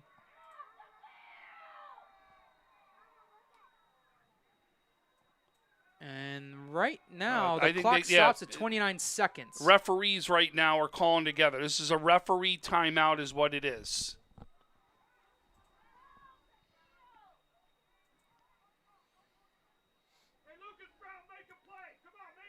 So 3 refs will now be discussing about I'm going to assume the time of clock to see if they're going to give him extra time. Yeah, that's exactly what I was thinking too, Jake. I think this is a clock issue more than anything that they're talking about.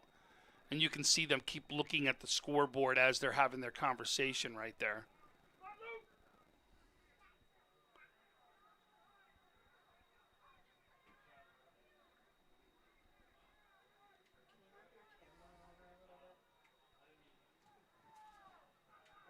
Yeah, and I think they're coming. Yep, see, they're trying to say they want different time on the clock.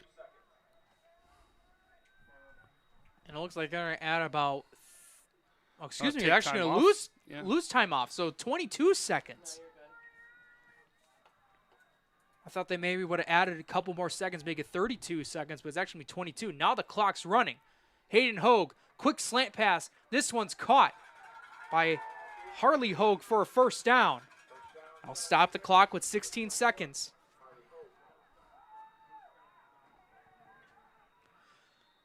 And the clock will tick down, and a quick spike of the ball to stop it at 12. But you can see that's what we talked about. Every one of those first downs give you time to at least get set up so it's not a tremendous amount of time that's getting clicked off. It's very different than, college, the NFL, all that, and how it works right here. It gives you the time to be able to make a drive like this with a minute and a half. So 2nd down right here, I would think you're going to have to take a shot right here, Jake. Like, now's the time to take that shot, or you got to go down those sidelines, because I think you're really going to need to try to stop the clock right here. Well, Fredonia is in cover 2, and those corners and safeties are deep. Hogue feeling the pressure, and that is going to be down as a fumble. And Matt Lauder will be tripped up and taken down. No. Nope, the ref will actually call it incomplete. Number 50 there for Fredonia, Jaden Whitfield, was able to try to come up for the sack, but Hayden Hogue threw that ball in a forward progress. Oh, no. There's a flag here. I wonder if this is going to be intentional grounding. The flag was thrown right at the spot. I think this is going to be intentional grounding here, Jake.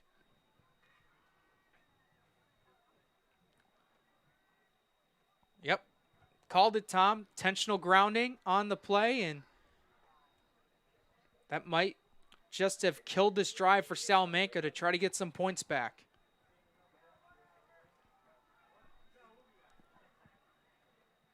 So clock stopping at 2 seconds.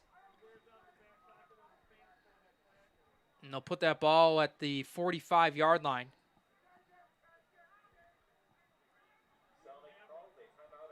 And Salamanca will call a timeout. Yeah, I think they had to take that because I think what would have happened, there would have been the time would have started and they wouldn't have had enough time to get the play off.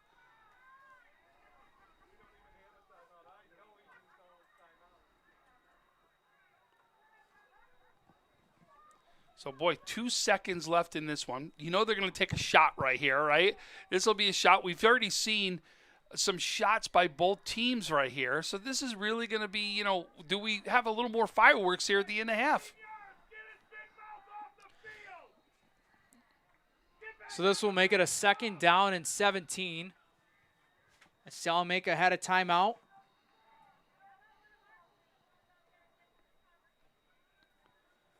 As Fredonia's defense is already back onto the field. And it's just going to be, I would assume, just a quarters-type defense. Put a lot of the safeties and corners back. Kind of a prevent defense to prevent any deep passing. Yep. Or do you just give it to Stallman and just run it right here, right? So, I mean, we've seen that happen too. Like, because you don't want to throw something deep with the chance of them returning it at the same time, right? So you could see a couple things happen here. And it looks like it's a direct step. No, I'm sorry. That's Hogue right next to Stallman. Here's the snap. Hogue faking out one defender, trying to go deep downfield, and this one is intercepted. And it's by Fredonia's quarterback, Nick Whitfield.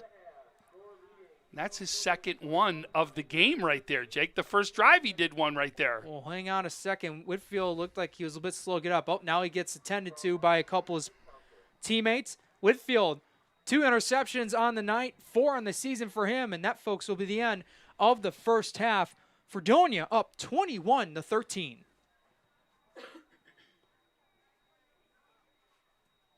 And Whitfield is walking towards the sidelines, a bit of a limp. We're going to take a quick break, okay, is what we're going to do. We're going to come back. They're going to do their celebration right out here that they want to do right here to start off halftime. Then what we're going to do is we're going to grab some coaches right now for some interviews, halftime interview for us. So we got a lot going on at halftime, so stick with us right here as we take a quick break. Does he do car? Forget about it. How about home? Forget about it. Does he get good rates? Forget about it. And you're saying there's no problem too big for this guy?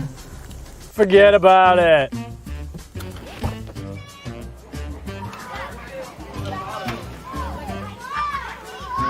Oh, this is Johnny, the guy we've been talking about. Johnny, this is Paul Wolf. Mr. Wolf, it's nice to meet you. Thank you for the invite. Not a problem. It's Paul, not Mr. Wolf. Oh, sorry, Paul. Johnny, forget about it. For all your insurance needs, call.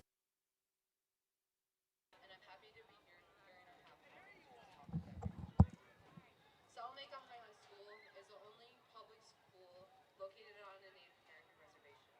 The Allegheny territory of the Seneca people, part of the Haudenosaunee Confederacy, is where you are tonight. The Seneca people call it the Ohio. Within the Ohio or in Salamanca, almost half of our student body is indigenous. Because of our indigenous heritage, we are the only school that can rightfully be called the Warriors. But here's the thing.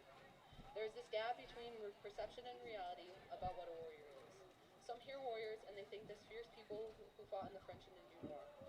As fierce as we have been known to be, we have a powerful sense of community and we have honor in our journey.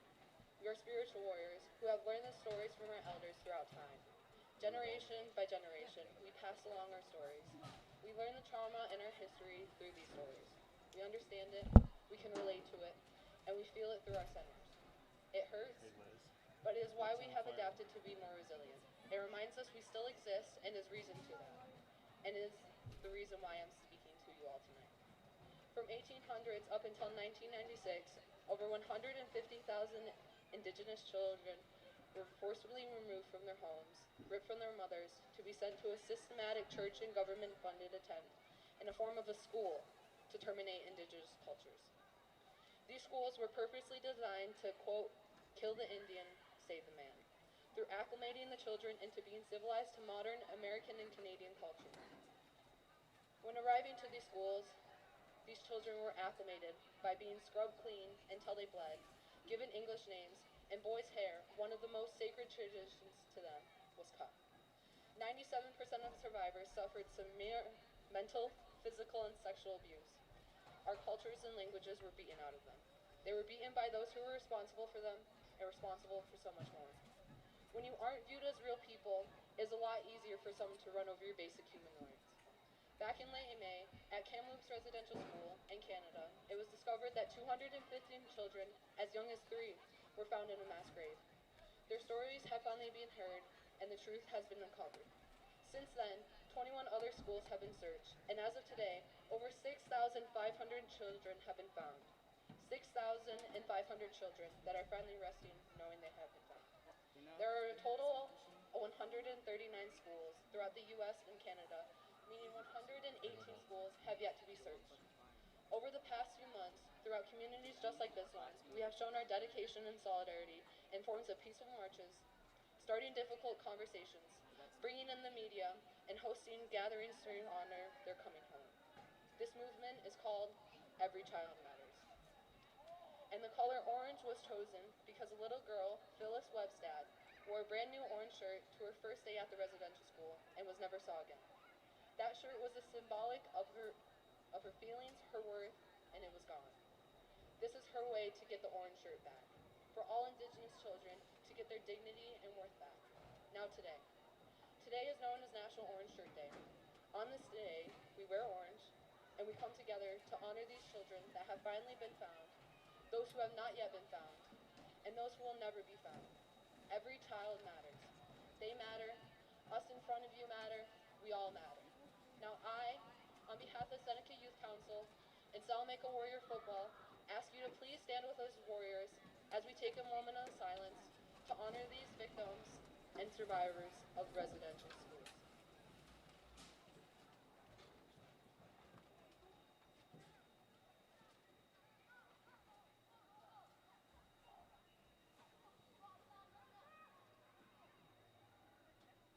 Now you can be seated.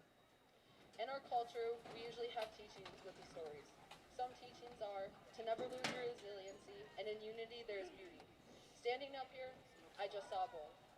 I saw the resiliency and the beauty in two communities, the hillbillies and the warriors standing together in unity. It does sound funny, but thank you for understanding the seriousness of it. In this case, in case you are wondering how you can help, you can by talking to others and informing them of the situation every chance you get, just like I am. In this constant fight for Indigenous people's rights, it is so much easier when other people are helping you telling our story.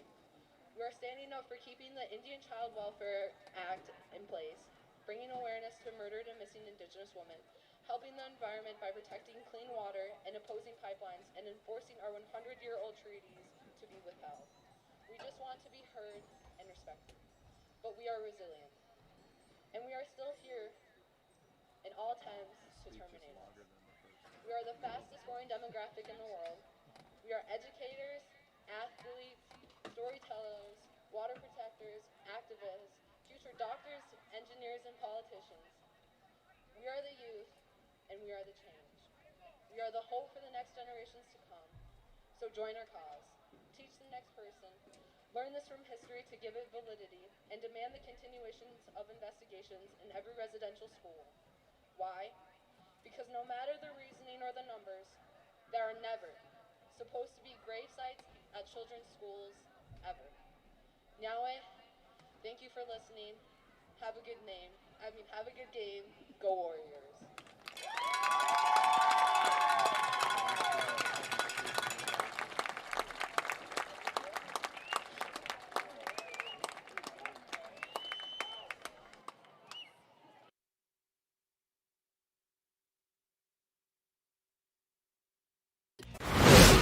Does he do car?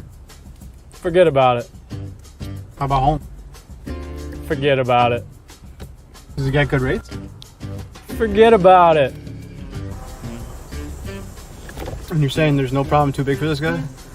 Forget about it.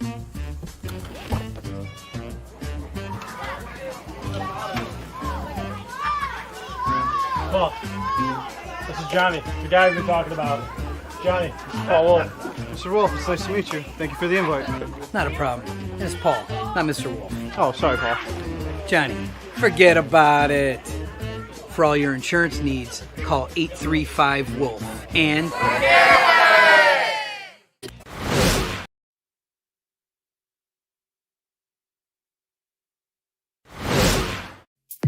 When it's time to sell your home, start with a visit to howardhanna.com, ranked the #1 real estate site for sellers.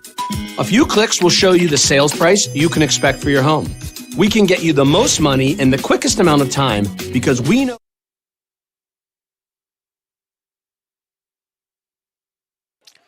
And right now we're going to go to a midpoint interview between Tom Prince and Fredonia head coach Greg Sherlock. Going to be big. They're showing. Yeah, I just hope, we're banged up a little bit right this minute. So I'm hoping that, the backups, like I said, I had confidence in. Hopefully this continues. Coach, good luck in the second half. Thank you very much. And you heard right there Tom Prince over with Fredonia head coach Greg Sherlock. So what we'll do is we will take a quick break in the action. When we come back, we'll have more of this halftime report along with myself, Jacob Fyack, and with Tom Prince. We'll take a break in the action. This is Western New York Athletics.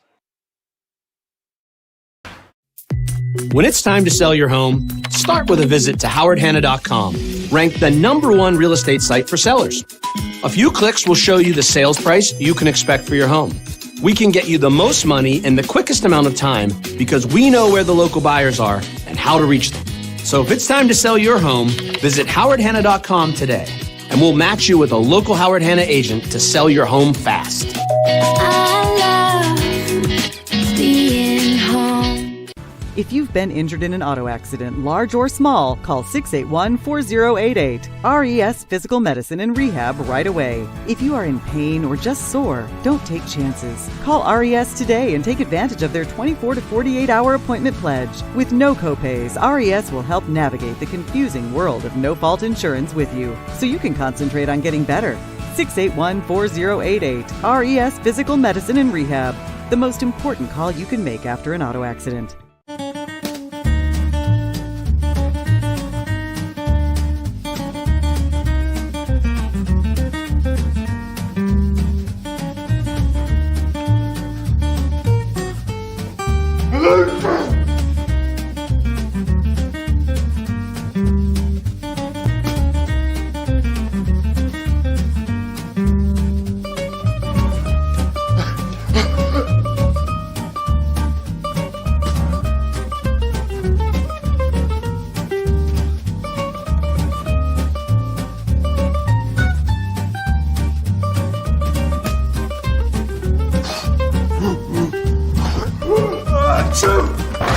Avoiding care can lead to worse problems.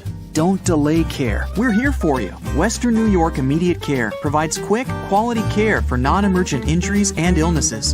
Go to wnyimmediatecare.com for more information. Does he do car? How about home? Forget about it. Does he get good rates? Forget about it. And you're saying there's no problem too big for this guy? Forget about it.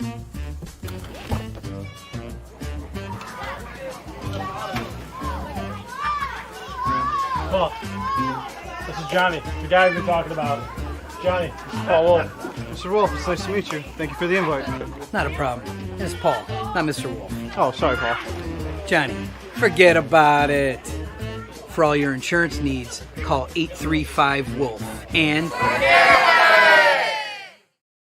Why do you exercise? To look better? To feel better? To drop a few pounds? To train for an event? To defy age? Or to keep your ability to say yes to the things you love to do? Whatever motivates you, G&G Fitness Equipment is here to get you there. Treadmills, ellipticals, rowers, bikes, home gyms, and accessories. We'll pair you with the right equipment, teach you how to use it, and be there every step of your fitness journey. G&G Fitness. Your goal is our goal.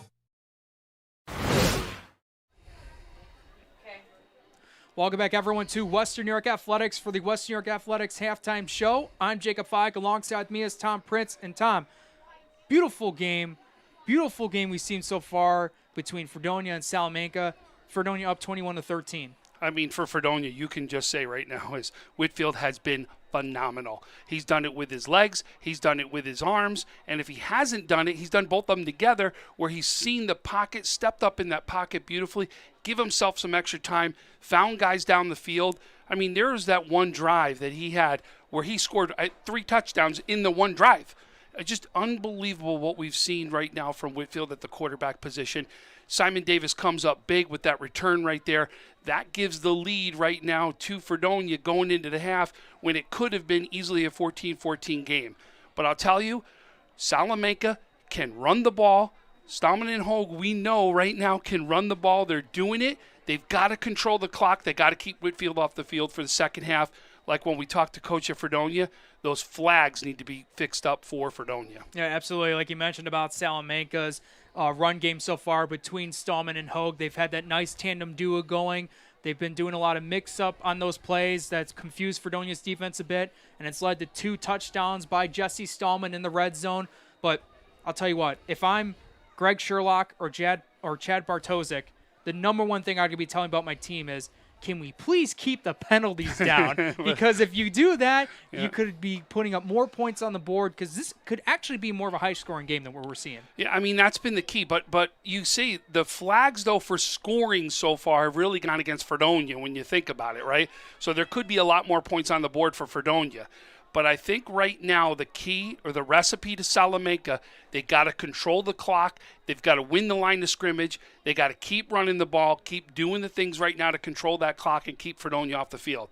Same thing, Coach had a couple injuries on that line for Fredonia. He's got to see the same line play for Fredonia, and then you let Whitfield do his thing, because that's exactly what he's done so far in the first half. Absolutely, and we're going to see those adjustments made towards the start of the second half. Thank you guys for tuning in to our Western New York Athletics Halftime Show. I'm Jacob Feig. Alongside me is Tom Prince. We'll take another break in the action, and when we come back, we'll have another interview with head coach Chad Bartosik of Salamanca. So stay tuned for that, and stay tuned for the rest of the second half and the rest of this game on Western New York Athletics. When it's time to sell your home, start with a visit to howardhanna.com, ranked the #1 real estate site for sellers. A few clicks will show you the sales price you can expect for your home. We can get you the most money in the quickest amount of time because we know where the local buyers are and how to reach them. So if it's time to sell your home, visit howardhanna.com today, and we'll match you with a local Howard Hanna agent to sell your home fast. I love being home.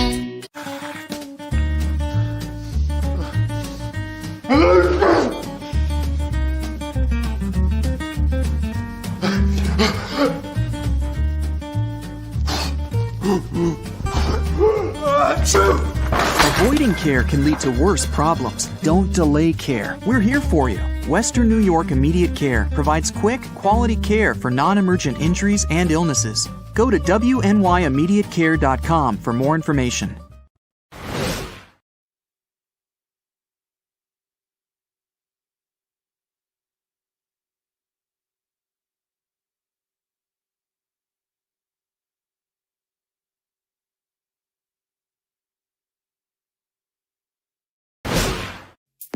When it's time to sell your home, start with a visit to howardhanna.com, ranked the #1 real estate site for sellers. A few clicks will show you the sales price you can expect for your home. We can get you the most money in the quickest amount of time because we know where the local buyers are and how to reach them. So if it's time to sell your home, visit howardhanna.com today, and we'll match you with a local Howard Hanna agent to sell your home fast. I love being home. If you've been injured in an auto accident, large or small, call 681-4088. RES Physical Medicine and Rehab right away. If you are in pain or just sore, don't take chances. Call RES today and take advantage of their 24 to 48-hour appointment pledge. With no copays, RES will help navigate the confusing world of no-fault insurance with you, so you can concentrate on getting better. 681-4088. RES Physical Medicine and Rehab. The most important call you can make after an auto accident.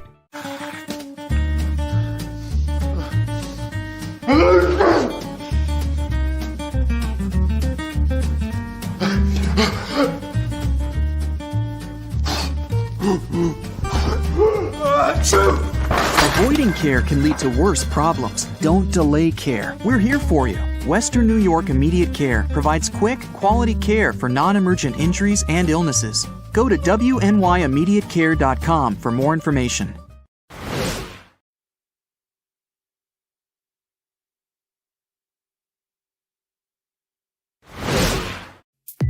When it's time to sell your home, start with a visit to howardhanna.com, ranked the #1 real estate site for sellers. A few clicks will show you the sales price you can expect for your home. We can get you the most money in the quickest amount of time because we know where the local buyers are and how to reach them. So if it's time to sell your home, visit howardhanna.com today, and we'll match you with a local Howard Hanna agent to sell your home fast. I love being home.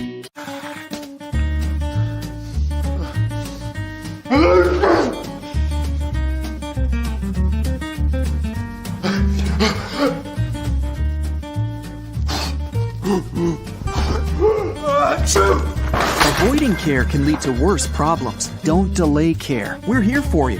Western New York Immediate Care provides quick, quality care for non-emergent injuries and illnesses. Go to WNYImmediatecare.com for more information. We welcome you back, everyone, to Western New York Athletics. I'm Jacob Fike in the broadcast booth, but right now we're going to go towards our sidelines as Western New York Athletics' own Tom Prince is with Salamanca's head coach, Chad Bartosik.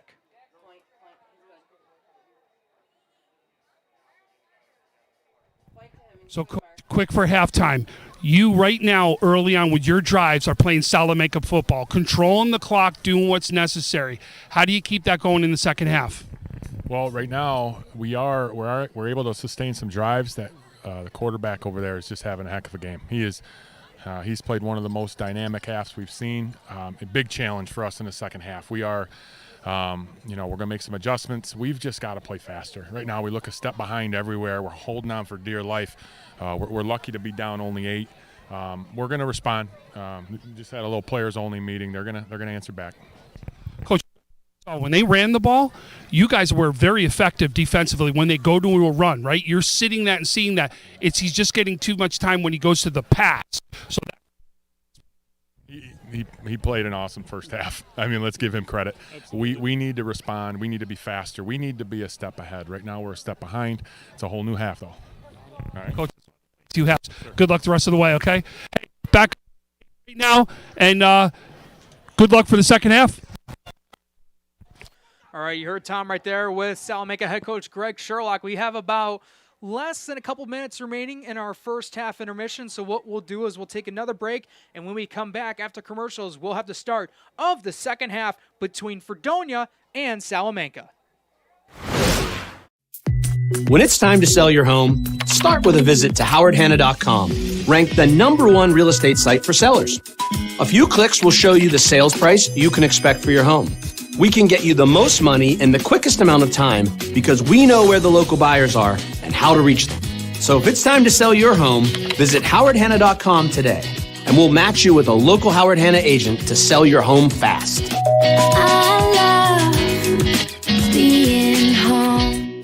If you've been injured in an auto accident, large or small, call 681-4088. RES Physical Medicine and Rehab right away. If you are in pain or just sore, don't take chances. Call RES today and take advantage of their 24 to 48-hour appointment pledge. With no copays, RES will help navigate the confusing world of no-fault insurance with you, so you can concentrate on getting better. 681-4088. RES Physical Medicine and Rehab. The most important call you can make after an auto accident.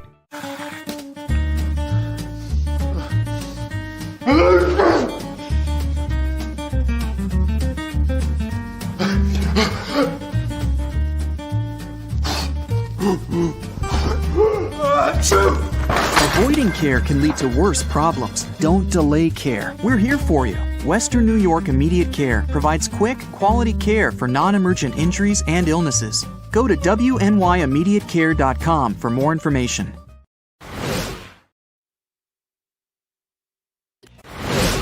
Does he do car? Forget about it. How about home? Forget about it. Does he get good rates? Forget about it. And you're saying there's no problem too big for this guy? Forget about it.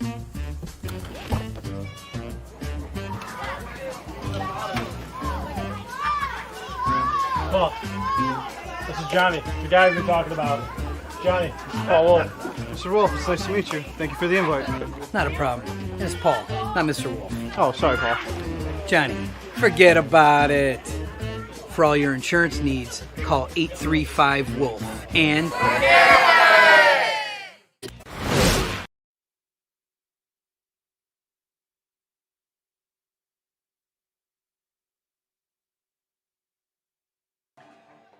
Welcome back, everyone, to Western New York Athletics. I'm Jacob Fike. Alongside me is Tom Prince. We're here at Salamanca High School for Thursday night football action between the Salamanca Warriors and the Fredonia Hillbillies. And Tom, just like we mentioned out of the halftime report, we got to make sure that the penalties here are not going to be as high. Obviously, as a head coach, you don't want any penalties happening at all, but you want to make sure they're going to be as low as possible in the second half for both sides. Oh, no doubt. And you heard, actually, Fredonia's coach address it, right? We need to get better with the penalties. There's no doubt about it. 100% agree with you right there. And it will be key right now to the second half. And you saw, I actually loved to hear what Coach Bartosik said with Salamanca as he goes, my guys just had a players-only meeting. Those guys actually are saying is we're not going to let this happen right now. And they want to come out to a big second half. And you're going to see right now, your defense right now is coming out. So are you going to be able to make that stop and be able to stop Whitfield? And you heard Coach Bartosik say he has had one heck of a half because he really has. Nick Whitfield with 2 passing touchdowns on the night, both to his wide receiver, Ethan Fry. He has 2 receiving touchdowns. And for the scoring for Salamanca, Jesse Stallman with 2 rushing touchdowns. And then a 78-yard kick return from Simon Davis as we get a return here by Fredonia at around the 30 and taken down right at around the 35-yard line, 36-yard line to be exact. Number 22, Micah Davis, was the return man. And again, on a tackle, Jackson Tarr, boy, he has just been unbelievable on the defensive side of the ball today for Salamanca. So here we go, and you heard the first thing that comes out, come on, defense. You heard the chant, the chant come from the fans. You know, this is where we see exactly what happens, what changes were made by Salamanca defensive-wise. Starting out with a 4 wide receiver set, ball at their own 36-yard line, the snap, the throw, and this one is caught at around the 44, trying to dive for some extra effort, get around the 45-yard line, pick up about 9 yards. And McCall again. Devin McCall once again coming in strong in this receiving game. Quick pass. You see how quick he got that out, Jake? Doesn't even get the chance for the defense to try to get any penetration to him. McCall coming into this game, leading team in receiving yards as this play here by number 13, Jamison Quinn, helps get Fredonia more yardage for a first down. I was just going to say about Devon McCall coming into this game with 13 catches, leads the team in catches, and has over 100 yards receiving with a receiving touchdown. Be careful. Hogue got hurt on that play. Look, he got hurt right now. See him on the sideline? He's with the trainer right now. I hope he's okay. First down and 10 at Salamanca's 48. 5 wide receivers set. Whitfield looking at the blitz, has to throw this one away. He knew the blitz was coming, and there wasn't a shift towards the right side of the offensive lineman, and just had to chuck that out of bounds. But a great job. That's what we've been waiting to see from that defense on Whitfield, right? Don't give him any time to be able to try to find a receiver. That was a great job defensively right there by Salamanca. But what I liked about, and I'm sorry about that, Jake, what I've liked so far about Fredonia is early those first two quick passes, not giving the chance for the defense to make any adjustments. They're really quick right out of his hand. So Lauder will be next to Whitfield for some added protection. He'll now roll out to the left, trying to find his Lauder, gets past the midfield marker, trying to truck one guy. He's tripped up and taken down right at Salamanca's, we'll say, 45, 46-yard line. Taken down by number 33, Maddox Isaac, and as well got a little help right there by number 77, Cody Shinners.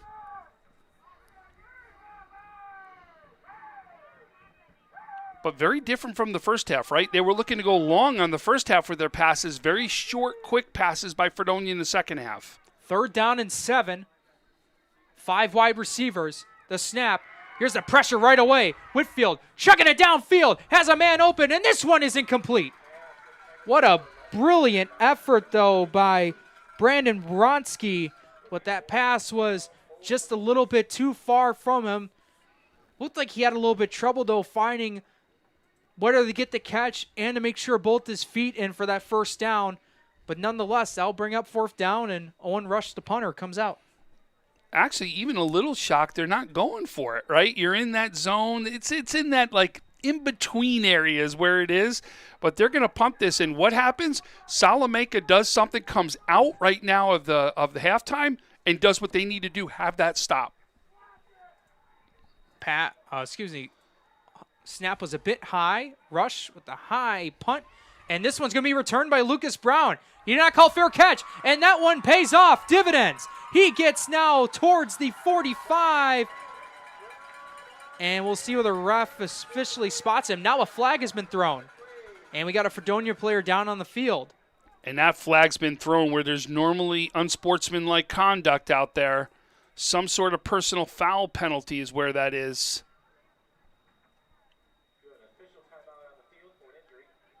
But Jake, this is really the answer that you wanted to say, right? We talked to Coach Bartosik, and what did he say at halftime? He said, we're going to make some adjustments. And what they've done right there is 2 straight times not give Whitfield the time he needed to throw the ball, right? Making him go on the run, not making sure that he's in there, be comfortable, trying to set a spot in the field where he could set those feet, make that throw. But they did a good job defensively to make that stop. Now, Fredonia's got to do the same thing what he said, right? Coach said, boy, I want that line to keep playing the way it's lined. We're a little banged up. I hope that we can be able to do it and be able to produce just like we did in the first half. So an unsportsmanlike conduct penalty was against Salamanca, which will negate that impressive run that Lucas Brown had. He had that ball at around, I want to say, the 46, 47-yard line, still in their own territory, but that will be negated back. And looked like number 67 for Fredonia, Juan Mendez, was the one that went down and was being helped off by a trainer, walked towards his own sidelines. So now the interesting is, where's Salamanca going to start off with this ball? It's going to be deeper in their territory, but just where exactly is that ball going to be spotted? Yeah, it was thrown at the very end of the play, so I would assume where they went out, that's where the 15 yards will come off. But, boy, they're really trying to sort this one out. I mean, I'm shocked it's taking this long to sort it out at this point.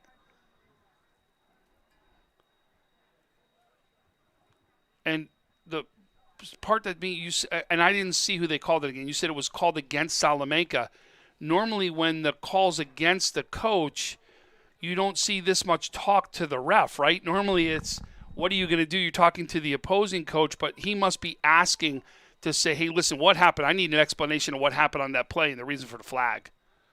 And it looks like there's going to be, is there a timeout or, oh, it looked like the kids were going over to coach right there, but no, they're going to walk back as they're anticipating the walk-off of the penalty. And it looks like they're going to walk it off from the 43-yard line, Jake, is where they're going to walk it off from. That's exactly what they're doing, and it looked like there was another penalty, too. There was 2 penalties on Salamanca. I believe it was a block in the back and an unsportsmanlike conduct penalty. So this will be very interesting. I didn't know there was a second penalty. They're still walking it off. So I knew there was the unsportsmanlike conduct penalty. I didn't know the block in the back penalty. And this basically negates that amazing return Lucas Brown had. They're inside their own 20. This is almost where he caught the ball to start that run. And what an amazing run, because it looked like he was going to fair catch it because it was in the middle of traffic. He runs out of traffic, does a great job of running with it. That's unfortunate that comes back. But, again, we've been talking about it all first half. Penalties are killing both of these teams. Ball spotted at their own 18-yard line. Here's the snap, the toss play. It's Stallman trying to get some help from some blocking, getting past the 20 and going at around, I believe, the 25-yard line. Pick up about 7. Excuse me, they'll actually put it at the 24-yard line, so it'll be a 6-yard gain.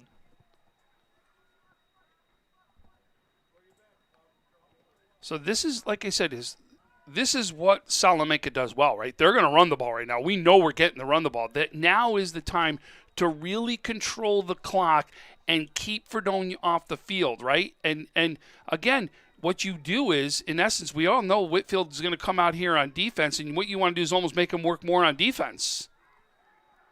And we got another penalty marker down. It's false start on the offense. Yeah, you don't know much to say. It's another penalty, right? It's exactly what it is, and it just has stopped the momentum of in this game multiple times. Right when you think somebody's going on some sort of a run, it's flag, flag, flag.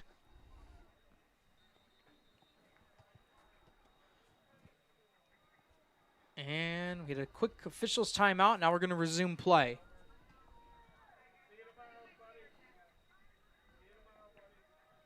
So it'll be 2nd down and 9. Here's a snap. The give to Stallman. Moving in between the left guard and left tackle. They found a hole and gets right back to the 25-yard line.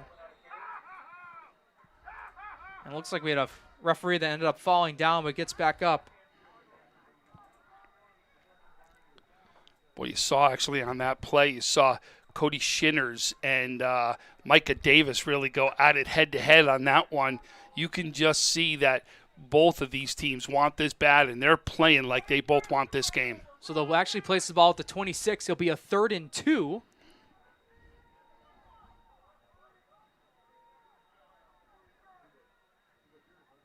Three wide receivers set. The snap.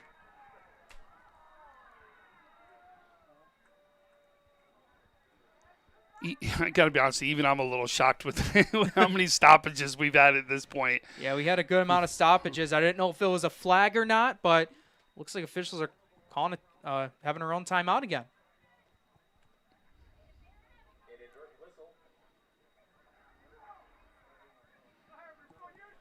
So. And I wonder if they're, looks like the clock wasn't running at all, so that's what the refs were both stopping to discuss about.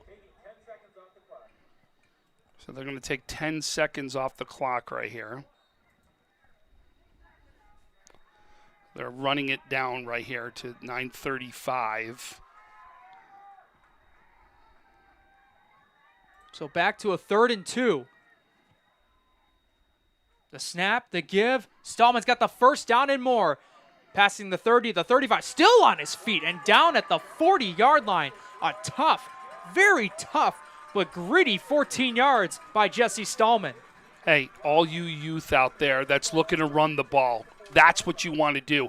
Those legs never stop. He keeps going. They do not stop, and you want to keep those legs going as much as you can to keep fighting for those extra yards. Stallman, picture perfect right there of what you need to do, especially in short yardage plays. Had a couple defenders wrapped around him, and it didn't matter. He's able to gain a couple more yards. putting this ball at the 40-yard line. Stallman now motioning out from left to right, the snap and the give, and met up immediately right at around the 41-yard line. Took a big hit. Number 68, Ismail Martinez, able to lay a big hit down and gaining 1 yard. I believe that was Deron Tucker there as the ball carrier on that play.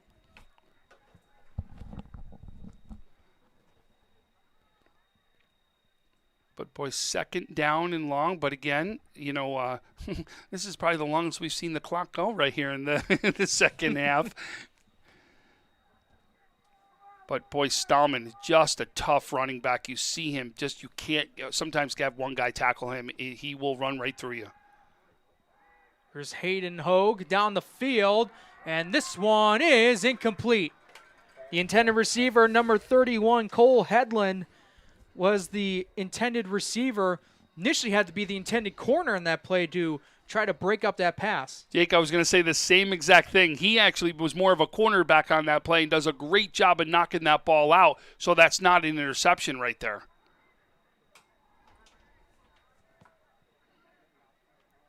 Trying to get that pass into a tight double coverage, but the ball falls incomplete. 3rd down and 9. About a 3 wide receiver set. Stallman right next to his quarterback. Man motioning from left to right, and it's a jet sweep play to the right side. Trying to get past the 40, and he is going nowhere. Area Newark there as the ball carrier, met up immediately by a couple of Fredonia defenders, and a good stop by Fredonia's defense, able to get the punting unit out for Salamanca. Yeah, so both teams making the adjustments right now at halftime, right? They needed to make stops, and both went into halftime saying they had to make sure their defense had stops on the other side, and they've both done it so far.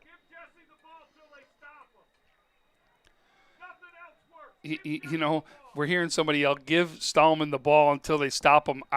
In this way, I'm kind of in agreement with him. Like, keep running him until he is stopped. Just like the flip side, keep it with Whitman until he's stopped. Here's now Ethan Fry out of the 40, getting one blocker from Davis, and he's taken down at Salamanca's own 30. Looks like a 31, 32-yard line. Actually, they'll put him at the 30-yard line. So a beautiful return by Fry, getting some extra blocking and open space on his right side. And Fredonia, it's happened a couple times in this game. Very good field position to start off. And why is that? Special teams. Really, that so far, to me, is really the difference in this game right now. That Fredonia is winning the special teams battle right now. Whitfield all by himself, 5 wide receivers. Here's the snap. Has McCall, and this one is incomplete. He's gone to McCall multiple times on that one. McCall just wasn't in the right position on that pass, and it's incomplete.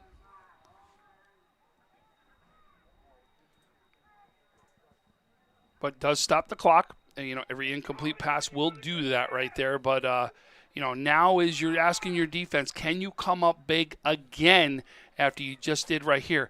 And the same thing's got to apply. You can't give Whitfield that time to be able to throw the ball right there. You've got to make sure you get some penetration right here, especially when he wants to go deep to that end zone.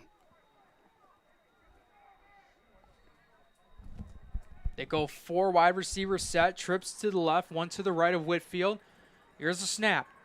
They give it to Lauder, and he is going nowhere. Well beyond the line of scrimmage.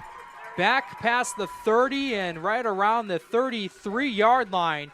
It was a nice attempt by Fredonia, but Salamanca is able to swallow up that play immediately. Isaac's the first one there to slow him down, and then Tar comes in and finishes it off right there. But again, that's a big stop right now for your Salamanca team. And again, coming up big defensively in this second half. So right now, Whitfield's going to want to go deep right here. He's going to throw it. Obviously, no one in the backfield. They got to get that rush and that penetration they did earlier. 3rd down and 18. Have to get to the 15 for the first. The snap. Looking to his left. Has a man downfield, and this one is caught. And it's going to stay as a catch. He stayed in bounds. What a beautiful catch by Devon McCall, the senior, making a big play. If McCall doesn't have a Conley Cup nomination, you better be looking out there because he's right now earning it tonight. He has been big right now on the offense and one of the persons that you can see Whitfield finding constantly on this field tonight. You make big plays like that. It's a big why. You get a lot of targets thrown to you, and that sets up Fredonia well in a goal line situation. Whitfield trying to shimmy away, tried to cut forward, and has to go to the left side, and he's taking down right around maybe the 1 or 2 yard line. His arms, he's got good length on his arms. And you saw the ball. He tried reaching out to try to get that touchdown, just missed being able to get that too. So that ball spotted at the 2 yard line. All the scoring other than that kick return has come from the arm of Nick Whitfield. He's also known to run too. They go 4 wide. Lauder right next to Whitfield. Here's the snap, the carry. It's Lauder juking to the left side, and his first carry of the game results in a touchdown. The senior, Matt Lauder, able to extend this lead for Fredonia.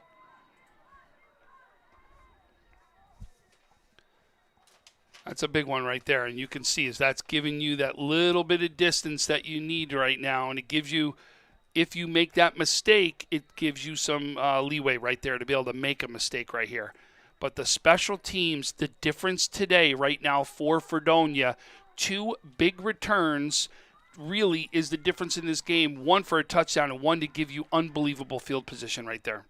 Tabone set up for the extra point. The snap's down, the kick's on the way, and this one is good. With 6:01 remaining in the third quarter, Fredonia responds and extends this lead up by 2 scores with a 2-yard rushing touchdown by their senior, Matthew Lauder. We'll take a break in the action. You're listening to Western New York Athletics. When it's time to sell your home, start with a visit to howardhanna.com, ranked the #1 real estate site for sellers. A few clicks will show you the sales price you can expect for your home. We can get you the most money in the quickest amount of time because we know where the local buyers are and how to reach them.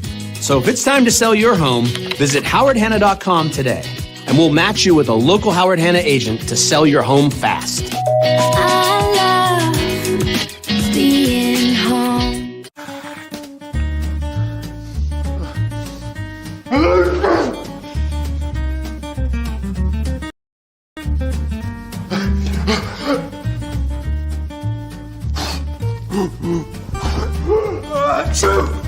Avoiding care can lead to worse problems. Don't delay care. We're here for you. Western New York Immediate Care provides quick, quality care for non-emergent injuries and illnesses. Go to wnyimmediatecare.com for more information. Welcome back, everyone, to Western New York Athletics.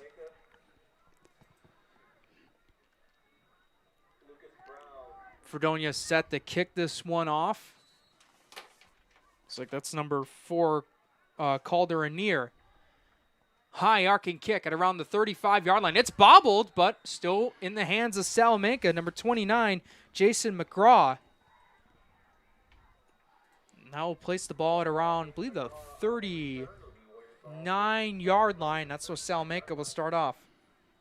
So here it is. What's your answer right now? You know, it's been so far, that short field was tough to defend. It really was, right? It was really tough to be able to stop Fredonia from going in and putting points up on the board. You have to answer right here. Now is the answer that you need to be able to make this a 1-score game, and then your defense to come up more than enough time in this game. More than enough. So you just got to make that stop and get some momentum back on your side. Here's the snap. Faking the toss over to Stallman. Hayden Hogue carries it past the 40 and down at around the 42-yard line, picking up about 3 on the play. Hogue does a great job when he does that, to fake the pitch and take it himself and really go right up the line right there. He really finds an opening, but really does a good job of faking out the defenders with that fake pitch and be able to cut it up. 2nd down and 7.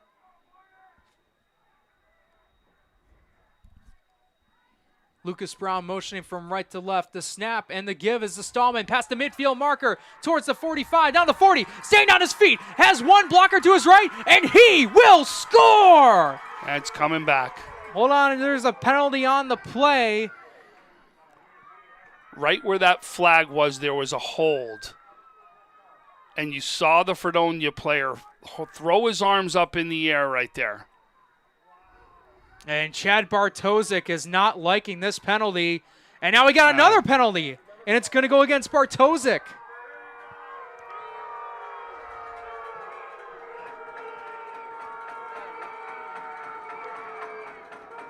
And he's hot. That ref is hot right now.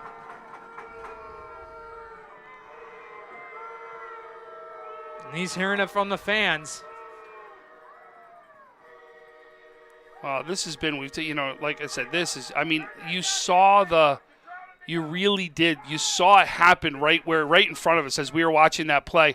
You actually saw the Fredonia guy like kind of back off like the play, and he's like, why isn't someone calling this? And you kind of saw it was the way it was coming. Yeah, and it makes a lot of sense. I mean, that guy's not going to catch up to Stallman for the touchdown. But you can't do it right in front of the ref no matter what.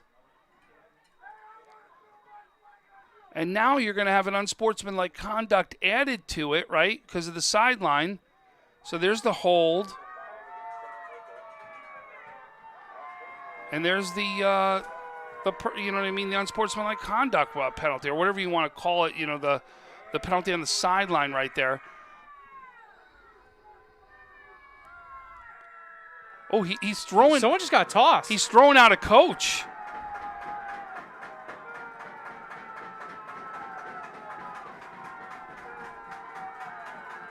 He's tossing somebody out of this game. Someone just got tossed out of the game. It looked like it was one of the coaches. And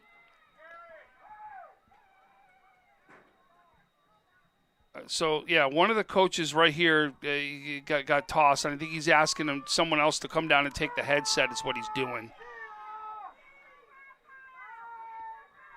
And Coach Bartosik, I don't think he knows what to say right now. And this has been, this really has been just one penalty after another tonight. It really has.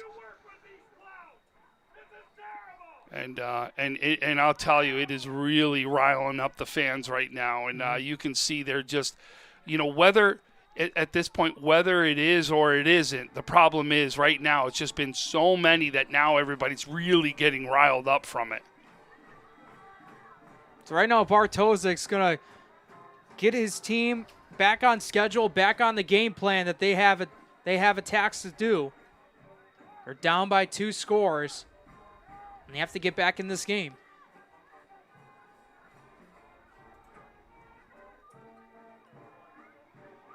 So they listen. They thought they had it right there. They thought they had the answer, but listen, you're still going to give it to Stallman. You still want Stallman to be your guy right now. He's been huge. And look at Fredonia. They're stacking the box right now, expecting this is going to be Stallman. Look how many guys in the box right now, Jake. Yeah, they have about 7, if not 8 players in the box. Hogue looking the pass. And I don't see a penalty called. Is this a penalty or official's timeout? No, it was an incomplete pass is all that it was.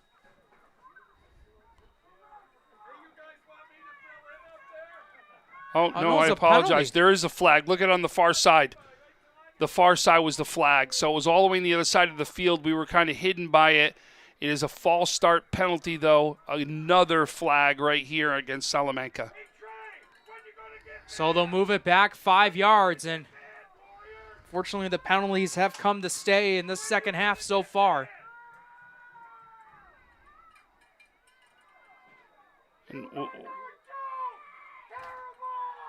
And another stoppage of play here by the refs. They're saying second down. Is that what they're saying? I believe it was second down.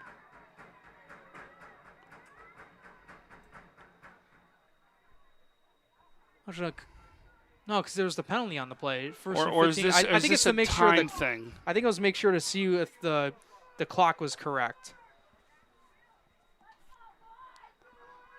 So, yep, they're waiting for something. So they're taking time off the clock right now, so they are running the clock.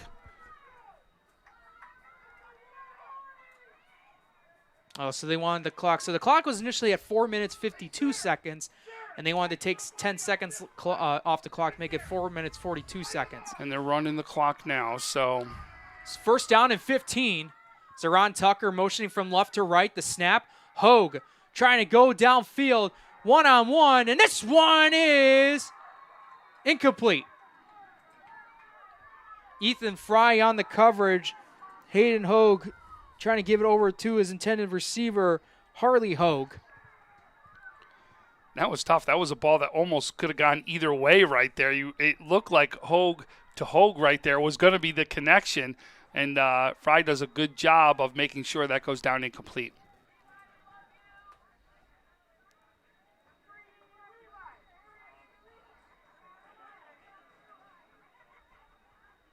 So Bartosik trying to call the play out to Hayden Hogue and the rest of the offense. 3 wide receivers. 2 to the right of Hogue, 1 to his left. He has Stallman right next to him on his left side. Now Zeron Tucker motioning to the left, the snap, and it's going to be a draw play. Hogue trying to get some positive yardage back, and he's taken down at the 45-yard line. A pickup of about 3, but this will make this a 3rd and very long. Boy, you can just feel like both teams have experienced these penalties too, and just taking the wind out of drives, being able to stop momentum, be able to do a lot of things. It really has slowed this game down to a standstill.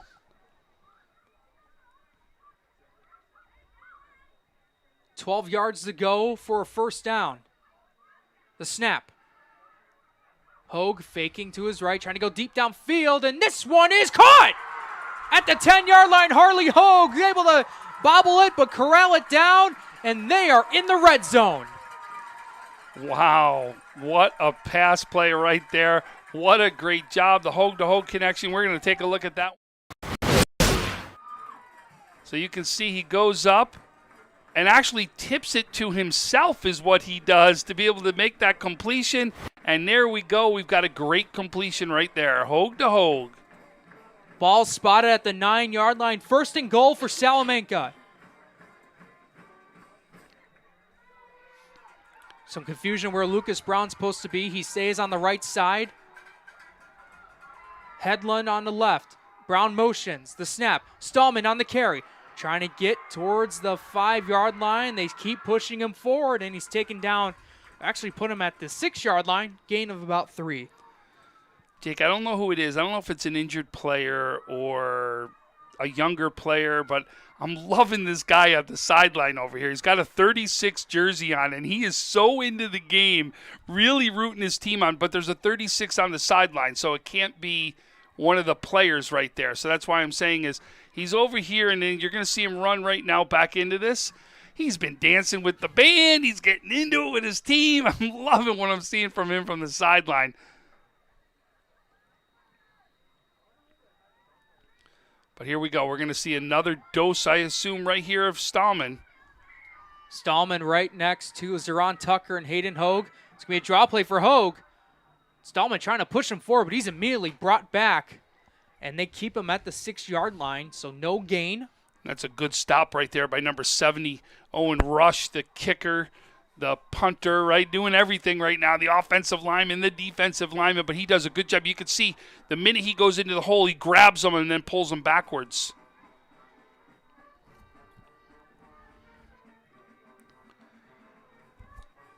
I'm surprised we're not seeing, remember that little heavy package they did right on the goal line right there? I think this would be a perfect spot for that for Salamanca to try to put this one in. Well, Sean Baselli was taken out and Coney Shinners came in. Looks like as the right guard for that big package deal. Should be a nice power run coming up here as Tucker motions and Stallman with the carry. Moving to the left side. Fumble. And a fumble's on the play. And Fredonia and Salamanca are trying to fight for it. Yeah, number 67 right there. Jackson Tarr actually falls on it and comes up with it. So we got a big 4th down play here, Jake. And we have an injured Salamanca player. Looks like it's number 17 for Salamanca, who came up injuring. And, it's actually Jesse Stallman. He's being looked at, too, by the trainers right now. So he's going to be out of this 4th and goal situation. This is going to be big. Right now, in for him is number 19, Joshua Ahman. Here's Hogue. 3-step drop back, faking his pass, feeling the pressure, trying to throw it, and trying to dive for it. Fumbled on the play, and this one is not going to stand. He's down inside the 1-yard line, and Fredonia stands strong, but I'll tell you what, it's going to be very hard for Fredonia. They're going to be at their own 1-yard line, deep in their own territory. At their own half-yard line. I think they're inside the 1 is where they are. But a great defensive stop. But I will say this. You actually saw Hogue. What got him to almost get in was the fake pass where he got the defense to stop right there and almost being able to finish it out. But the defense right there for Fredonia stands strong right here. But now you've got to ask your defense to come up big right here for Salamanca because you've got to keep the field position. If you can keep them down here, you're going to get good field position and get another opportunity to score. 99 yards to the end zone is where Fredonia starts off with their drive. And a penalty on the play. You wonder if this is a delay of game right here and if they're going to go half the distance to the goal.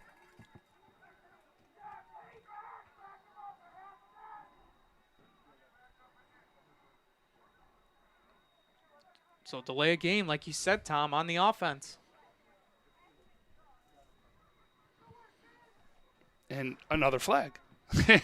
Right?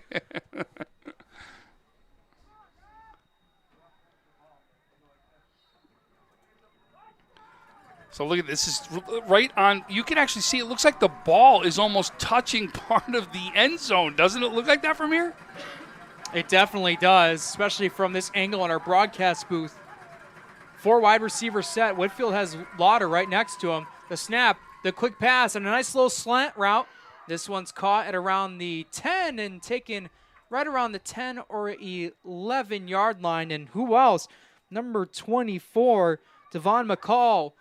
You need him for a slant pass, you got him. You need him for a deep pass, you got him. You need him for a catch on the outside, for a tiptoe catch, you got him. This guy does everything. Yeah, he really has been phenomenal today. He's been a main target for Whitfield.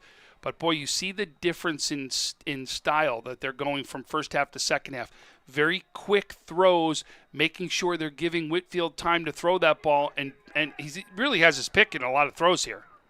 Pass, and this one is caught again by McCall. Taken down at around the 20, 21-yard line, and that's going to be a first down for Fredonia.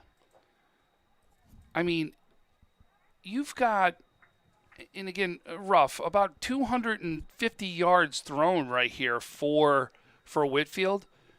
You got to tell me 150 of that's got to be McCall right now. Don't you agree? Oh, I wouldn't disagree with that. He's been the main guy that Whitfield has trusted throughout the game. He's thrown to him multiple times, and the defense has not been able to figure it out yet. Back to the 4 wide receiver set. The snap, the give. It's Lauder. Hopping over one man at around the 30, down the 40. A penalty marker's on the play, but Lauder is going to try to take this to the distance, but he's tackled down at around the 30-yard line in Salamanca territory, and it's coming back. You saw right where it was in the backfield. It had to be a hold right there. But again, another penalty, another first down taken back right here. As you can see, both teams, it really has affected both teams in this game with still 43 seconds left inside the third quarter right here.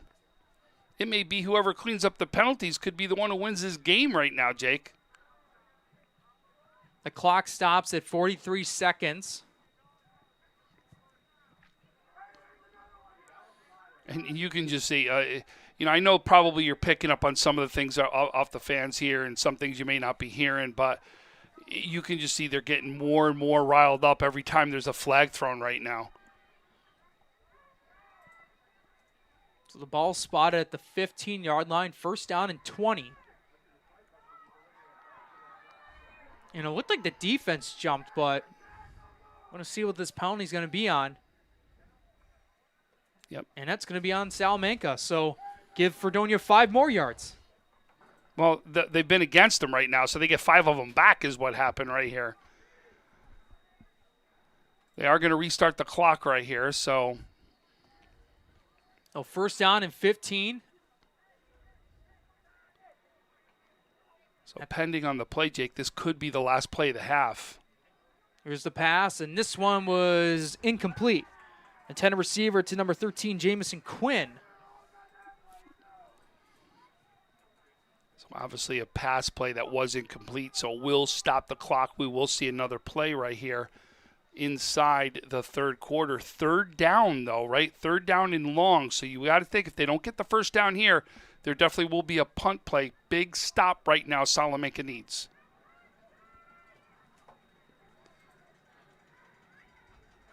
It looks like they just changed it. It's actually going to be a second down and 15. Here's the snap. Whitfield is looking downfield, and it's Devon McCall again. Past the midfield marker into Salamanca territory, down at around the 47-yard line. A pickup about 33 yards on the play, and the Whitfield-McCall connection comes up big once again. It's just unbelievable watching these two today. I mean, you give Whitfield time, and he is going to find the open man, and usually the open man's been McCall, I'll tell you that. But, wow, what a job Whitfield is doing today to find his open man.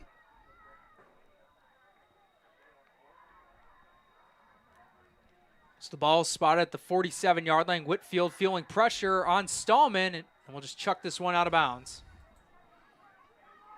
Stallman was coming off that right edge of the right side of the offensive line, and Whitfield just decided just to chuck this, didn't want to deal with it.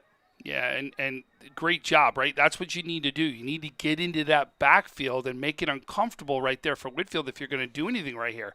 But I'll tell you, you also got to be very careful because if he takes off, he's going to do something with his legs too.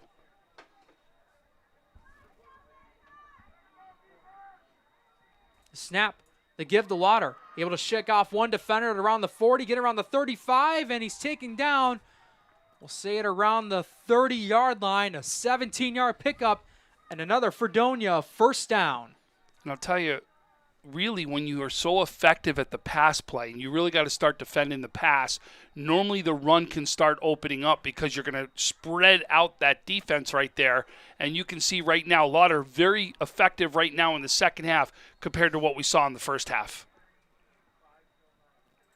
And this will bring an end to the first quarter. Fredonia able to come up big in the third quarter with a touchdown to extend their lead. Matt Lauder with the 2-yard rushing touchdown, and the extra point being good, makes Fredonia's lead extend even more. They head into the fourth quarter up 28-13 on Salamanca. I'm Jacob Feig. Alongside me is Tom Prince. We'll take a break in the action. This is Western New York Athletics. When it's time to sell your home, start with a visit to howardhanna.com, ranked the #1 real estate site for sellers. A few clicks will show you the sales price you can expect for your home. We can get you the most money in the quickest amount of time because we know where the local buyers are and how to reach them. So if it's time to sell your home, visit howardhanna.com today, and we'll match you with a local Howard Hanna agent to sell your home fast. I love being home.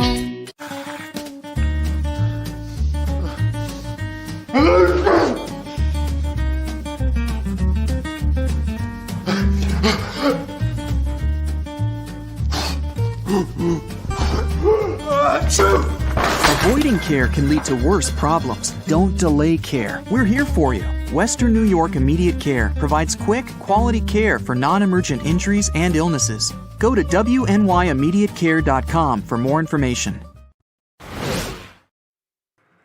Welcome back, everyone, to Western New York Athletics. I'm Jacob Feig. Alongside me is Tom Prince. We're at Salamanca High School, this beautiful athletic complex that they've opened up about a couple years ago. And so far in this game, Salamanca, there's been a ton of penalties that have happened so far, but It's like you mentioned, heading towards that about the midway through the third quarter, who's going to have less of those penalties and make the efficient drives? And right now, it's been Fredonia. Tell you right now, for Tom's top performances of the week, we got a couple guys in this one. Here's now Lauder.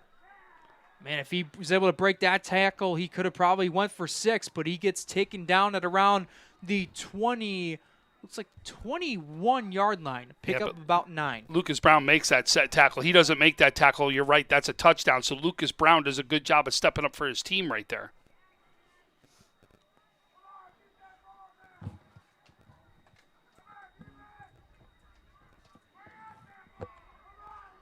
One yard to go to put Fredonia in the red zone. 4 wide receivers set. The snap. Lauder, he's immediately stuffed.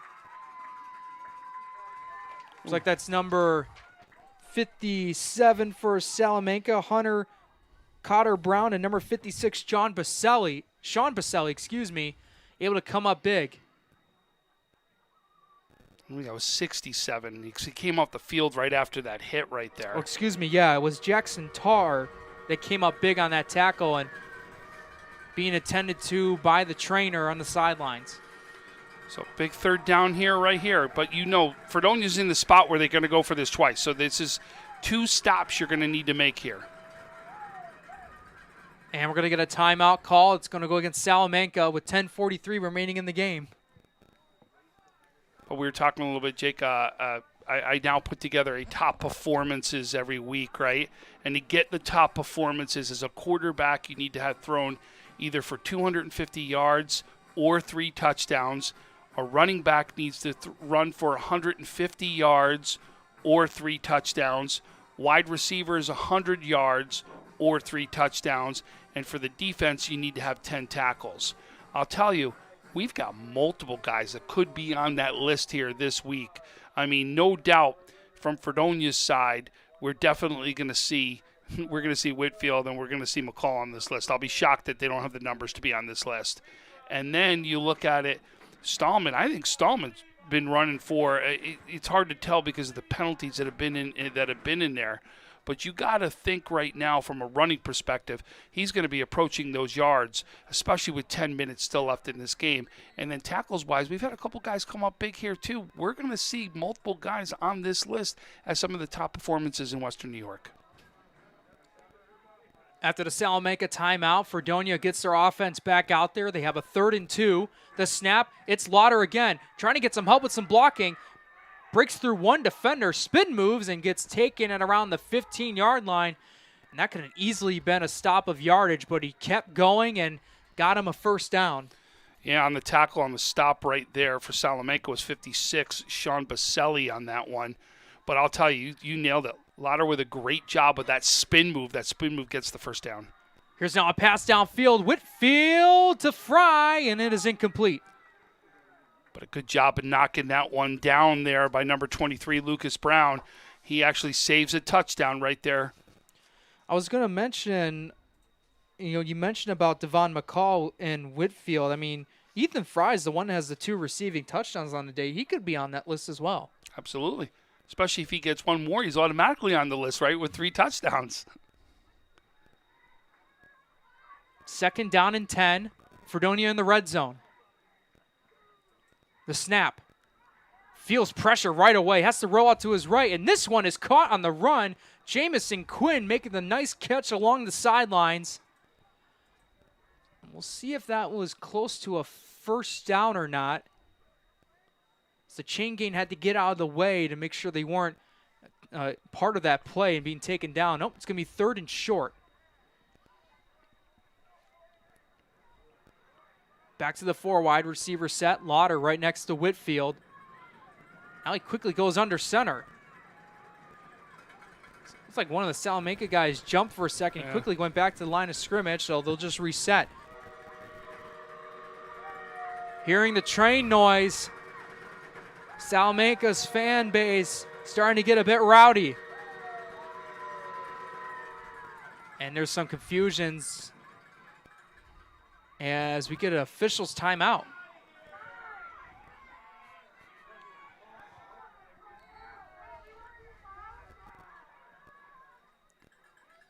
So they'll reset. 3rd and 1.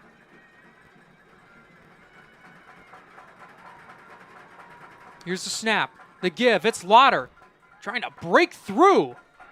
And he's taken down, and he's going to be very close to the first down marker.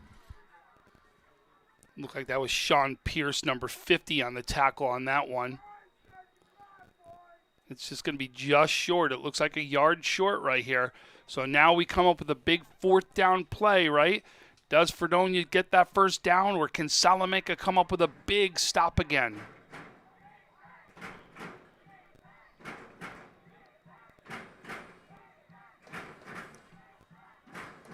Question is, if you're Greg Sherlock, do you maybe take a timeout here to discuss this play, or just trust your offense just to get the 1 yard?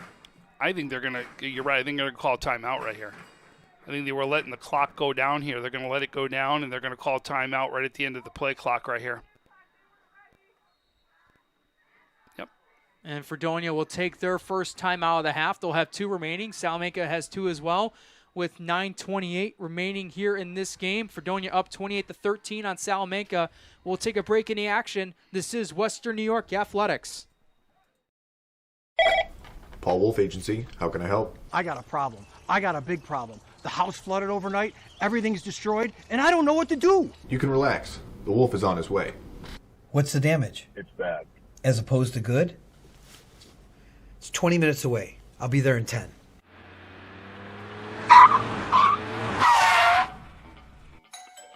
You're Teddy? Yes, sir. I'm Paul Wolf. I solve problems. Oh, good, because I got a big one in here. May I come in? Absolutely.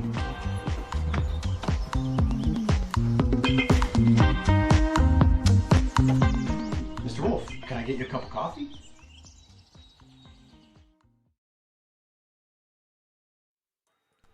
Welcome back, everyone, to Western New York Athletics.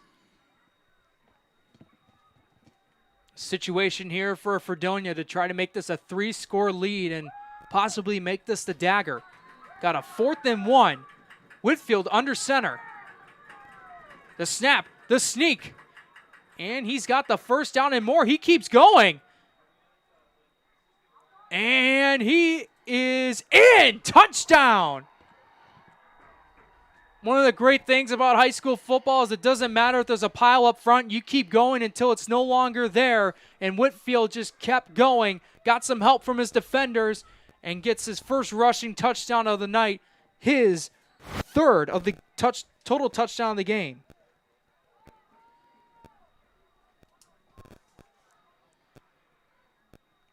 So 9:17 left. They're going to go for the extra point right here. Oh, there's another flag right here.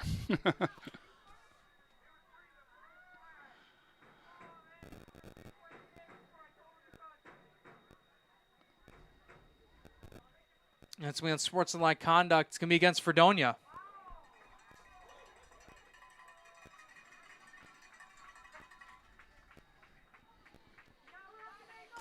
That's got to be right now.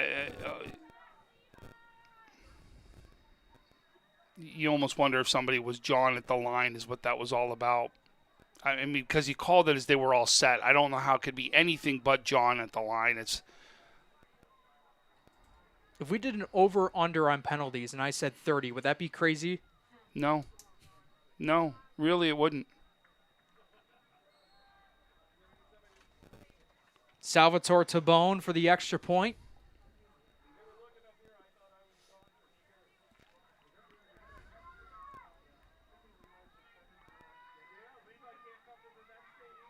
Snap, the kick's down. It is on the way, and this one is good.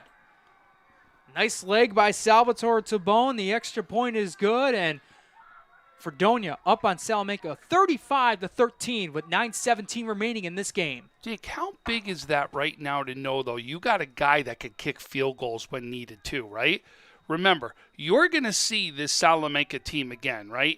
I'm assuming that they're not going to come back at this point, being down right now, by 3 touchdowns with 9:17 left. So you got to think right now is you got to make sure you're trying to build off something for the next game. What are you going to learn about your team, right? Right now is what, Coach Bartosik is looking at. But I'll say this, Fredonia still is going to have to see this team again. And remember, Southwestern's out there too, right, that can do this.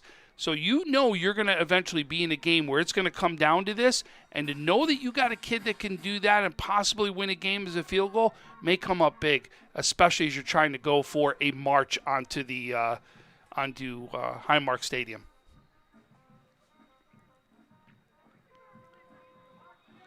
Yeah, this Class C team is going to have a lot of talent, a lot of good football teams out of this Class C that Fredonia is going to see in the near future. This C and D is phenomenal this year. Both divisions, just really good football, and are teams that could play up in a lot of divisions right now. And you saw them take out a lot of teams from the upper divisions. Kickoff here, and this one will roll out of bounds. And we got another flag that's been thrown. So we got 2 penalties on the play. The one was the kick out of bounds, so that will put, hopefully, Salamanca in a good position, and let's see where this penalty, the second penalty is from. That should come up to the 35-yard line right there, and then they're going to assess a penalty either way based upon that right there.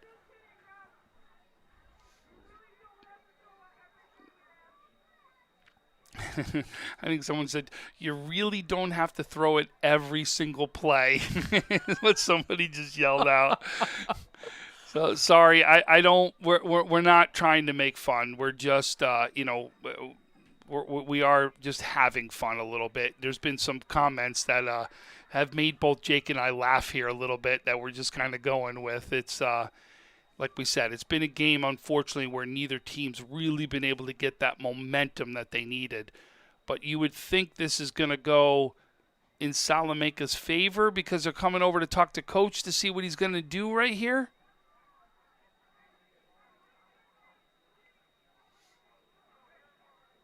So we're waiting to see as they figure this one out. As we're coming up on the 3-hour mark of the game right now, as with a 7 o'clock start. We're at 9:55 right now.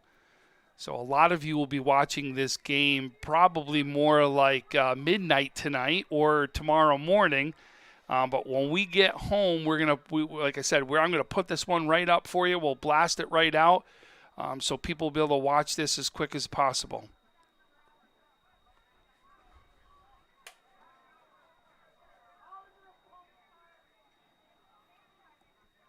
So a free kick out of bounds that goes against Fredonia, and then you had a personal foul call against Salamanca.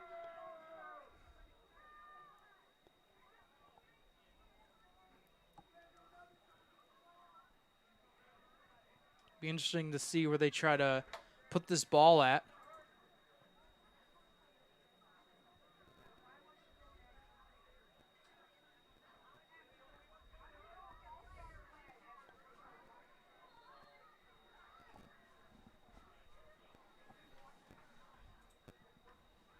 So it looks like they'll start it right at the 20-yard line along Salamanca's left hash in their own territory.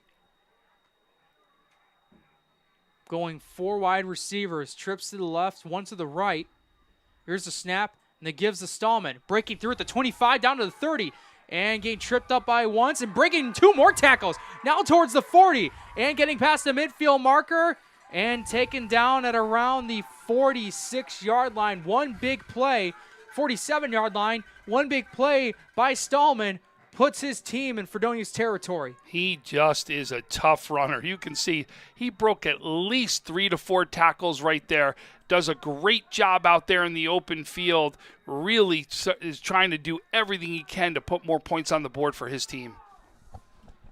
What a runner right here, though. I mean, no doubt, like I said, is one game or not, this Salamanca team you're going to hear from, and you're going to hear more from them. Stallman motions out to the left side, pass on the play, and this one's caught by Headland. And it will get taken down at around the 40-yard line, a pickup of about 7. Second down coming up. Fry with a big tackle right there. Closes on him quickly right there so he doesn't get any extra yards after the catch.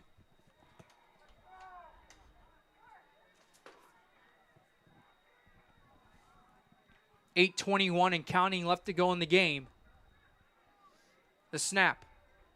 Hogue rolling out to his right. This one is incomplete. Devon McCall there on the coverage, and after that play, he's now limping. And that's a guy you don't want limping right now, the way he's been on the offensive side of the ball for you.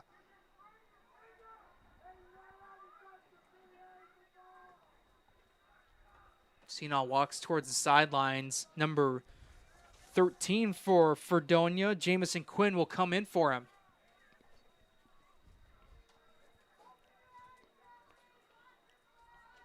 To a 4 wide receiver set. Trips to the right, one to the left. Stallman right next to Hogue. The snap, the carry, it's Stallman. Past the 40-yard marker and getting taken down at around the 37-yard line. They gave him the first down right there, too. Oh, yeah, they gave him the first down.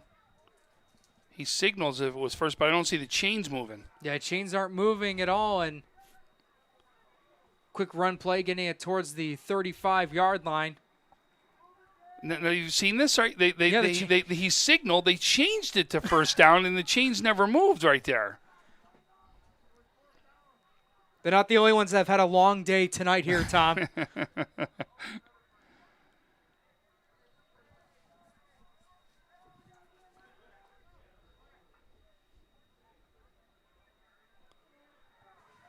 So they'll place that ball at the 35-yard line.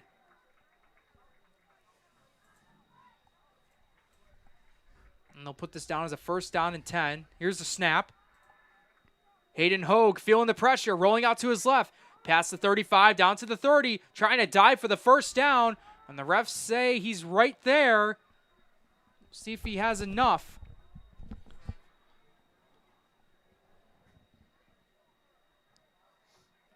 Jake, I'll tell you, I've seen a lot of pictures come out of the Salamanca complex.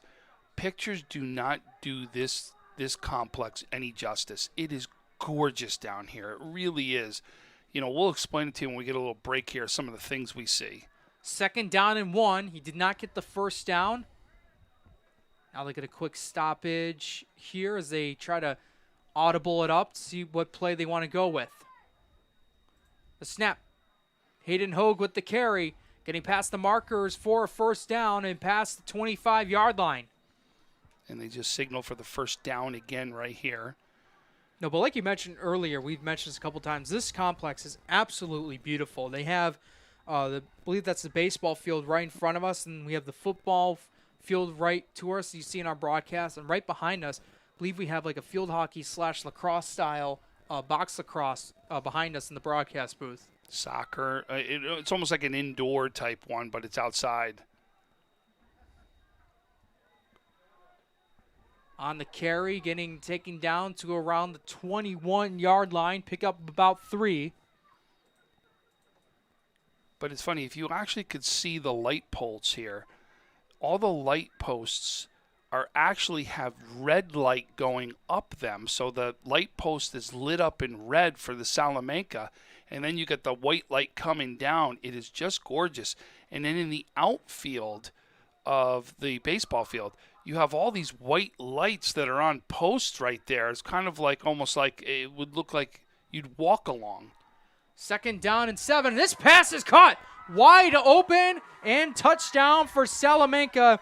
Arian Newark on the catch. The sophomore getting his first touchdown of the night. Hogue does a great job of staying in there as he takes the hit right there. You can see, look at this when we replay it. Takes a huge hit, gets it off still, and throws it for a touchdown. Oh, boy, guts this kid's have and how he's staying in the game, and he's making sure Salamanca stay in this. We still got 6:22 left.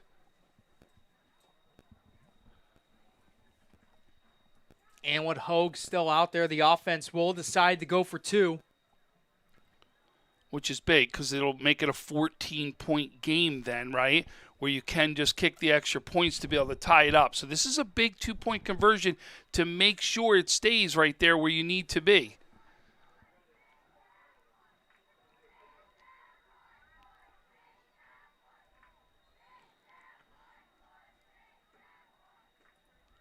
We got about officials timeout.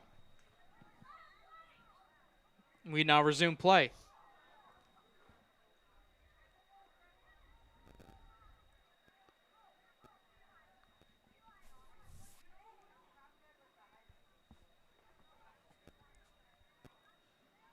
with 3 wide receivers set. Hogue.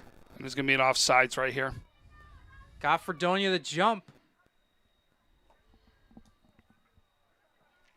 And they will redo this 2-point conversion try.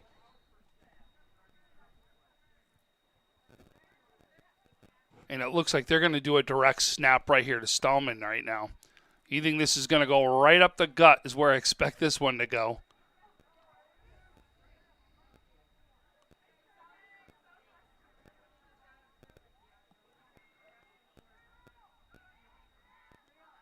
Stallman now technically in this Wildcat formation.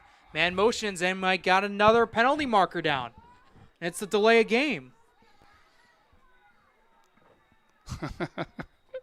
What do you do? I mean, I don't know what else to say right now with the penalties that we've seen. It just seems like, there's a penalty almost every time. Honestly, when you said 30, I don't think you're exaggerating there at all.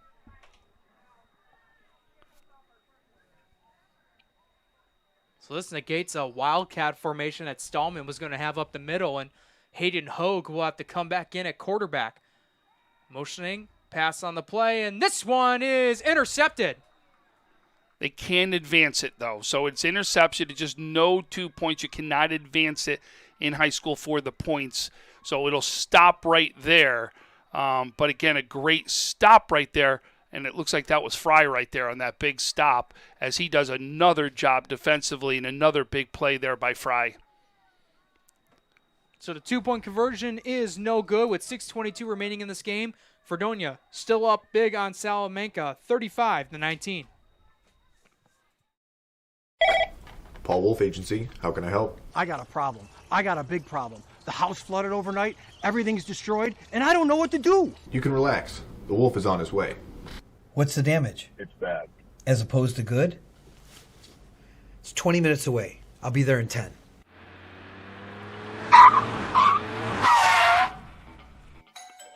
You're Teddy? Yes, sir. I'm Paul Wolf.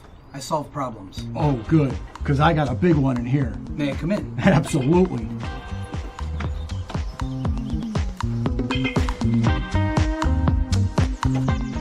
Mr. Wolf, can I get you a cup of coffee?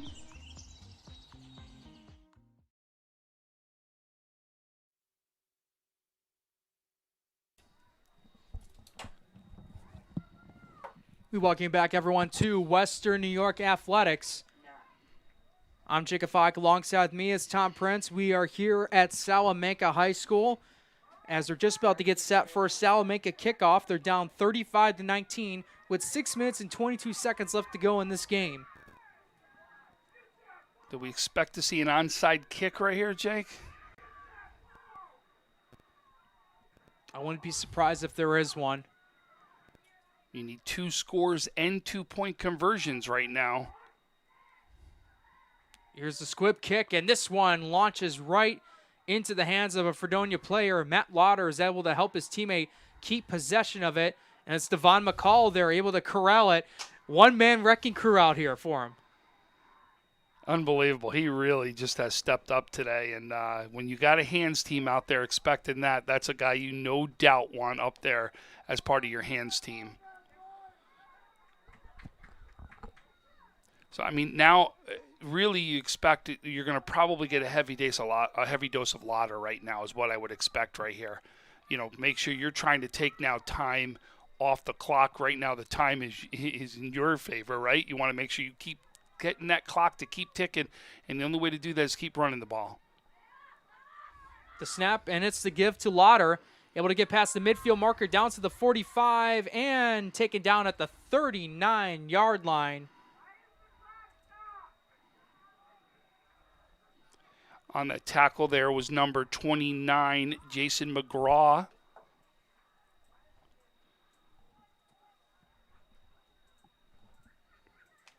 So they pick up enough yardage for the first down.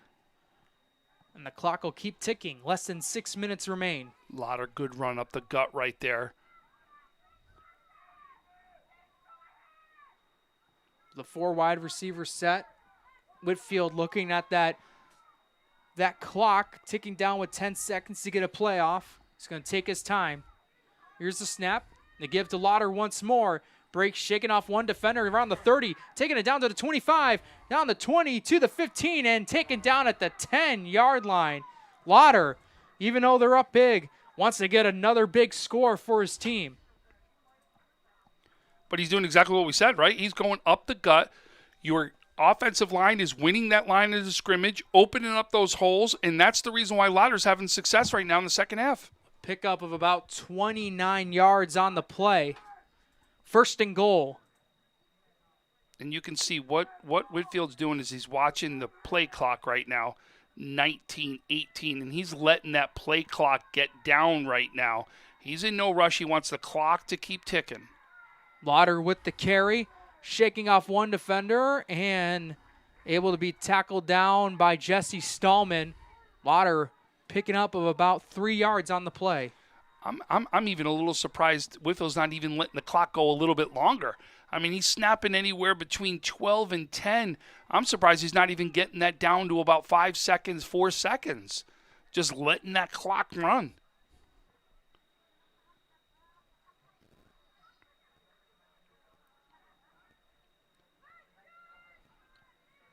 They stick with a 4 wide receiver set.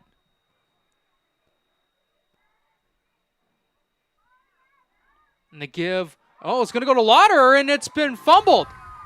And it's recovered by Salamanca at around the 10-yard line. Number 50 for Salamanca, Sean Pierce, able to cough that up and able to recover it. Does a great job right there. You could see it looked like the handoff went awry there, but does a great job of recovering it.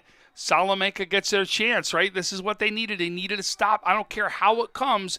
They needed their stop right now. You got to do something about it and try to make something happen and make this a one-score game. But you need the 2-point conversions to be able to get this a one-score game.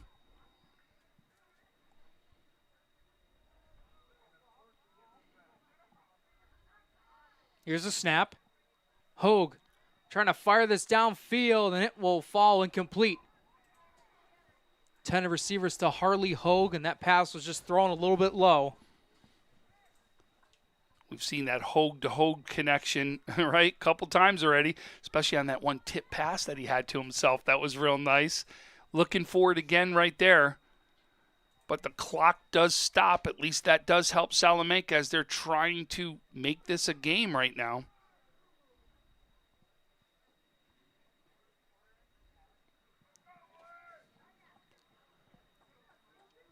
Showing 4 wide receivers. Here's the snap. And the carry is over to Stallman. It looks like he may have gotten a yard on the play. Now bring up 3rd down and about 9. So big 3rd down conversion right here, right? Because you know if you don't get this or even try to go for it at this point and give Fredonia the ball at this zone, that could be the end of the game. So this is a big play right here for Salamanca. Here's a snap.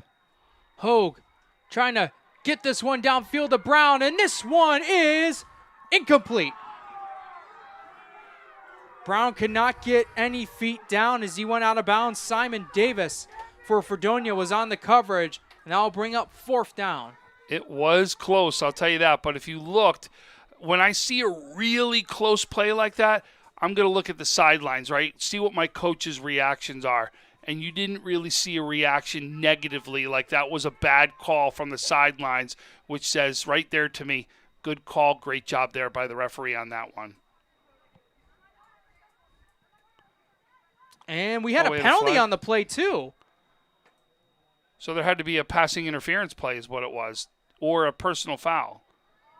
We apologize. We didn't see it as we didn't see the penalty, but there was a penalty right there. So 1st down, Salamanca. So they went for it and got the 1st down via penalty right now, keeping the drive alive. It was almost a fantastic play to watch without a penalty, I'll tell you that.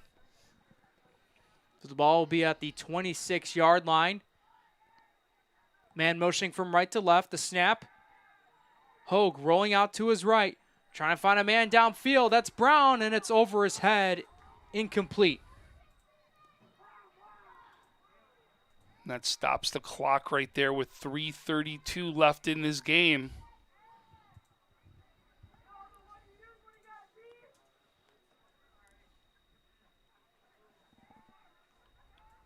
Salamanca trying to get this ball down the field as quickly as they can. They get a big touchdown here in the next couple plays and go for two. This could be an interesting one-score lead for Fredonia. Back to the 4 wide receiver set. Trips to the left, one to the right. Hogue with the snap. Pass play, and this one's incomplete. Harley Hogue tried to corral it in, but couldn't as he rolled around and couldn't corral that ball. And that will now bring up 3rd down. Almost comes up with a big play right there. But again, another big 3rd down play right here.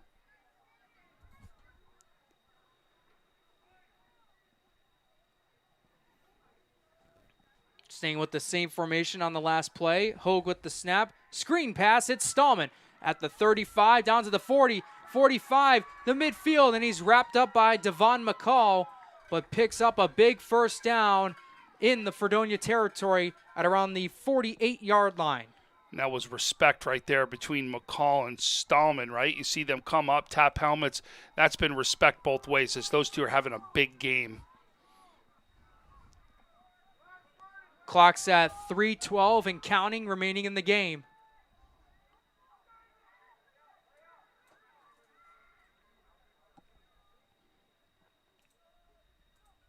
Here's the snap. The give is to Stallman. He's able to break through, shaking off one defender. The fumble, though, on the play, and it's recovered by Fredonia. Number 50 for Fredonia, that was Jaden Whitfield. Don't know who stripped the ball away from Stallman, but Jaden Whitfield was able to pick it up, try to get some yardage, and Fredonia will take over in their own territory. 2:53 left. Again, we're going to see nothing but runs right here. So you'll see Salamanca stack the box to try to stop the run right here. But all right now Fredonia wants that to do is to see that clock run.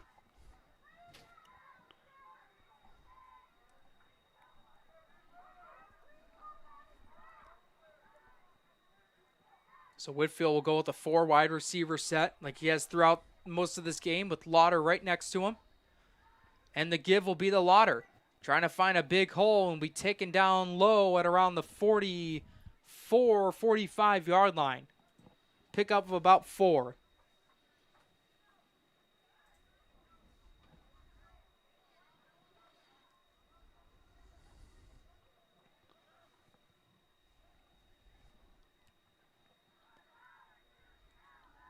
Snap and the play. Able to shake off one defender, but then gets taken down at around the midfield marker, number 13, Jamison Quinn. And it looks like he just might have enough for the 1st down. If not, it's going to be very short. It'll be 3rd down in inches.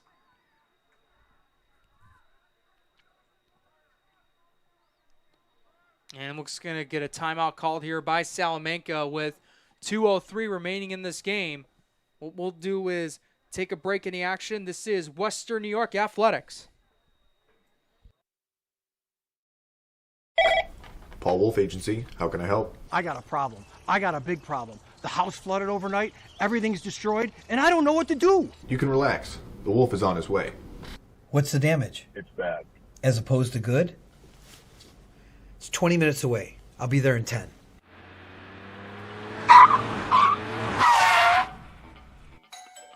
You're Teddy? Yes, sir. I'm Paul Wolf. I solve problems. Oh, good, because I got a big one in here. May I come in? Absolutely.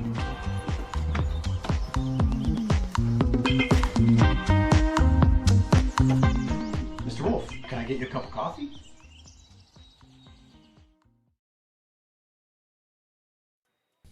We welcome back, everyone, to Western New York Athletics. Off the Salamanca timeout, it's a 3rd and 1 for Fredonia at the midfield marker.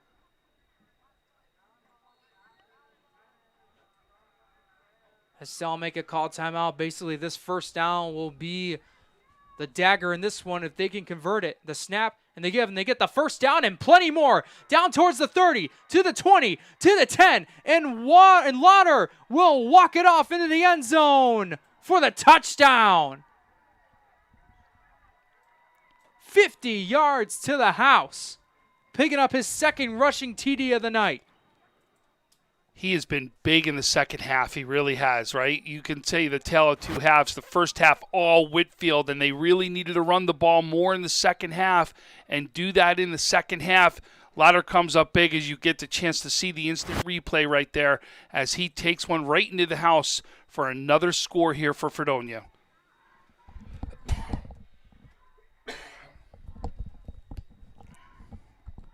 Anir going for the extra point, and this one is good. They just needed a first down to seal this one. Lauder said, why not? I'll just go for a touchdown to extend this lead and put the dagger in this one. And with 1:54 remaining in this game, Fredonia up on Salamanca 42-19.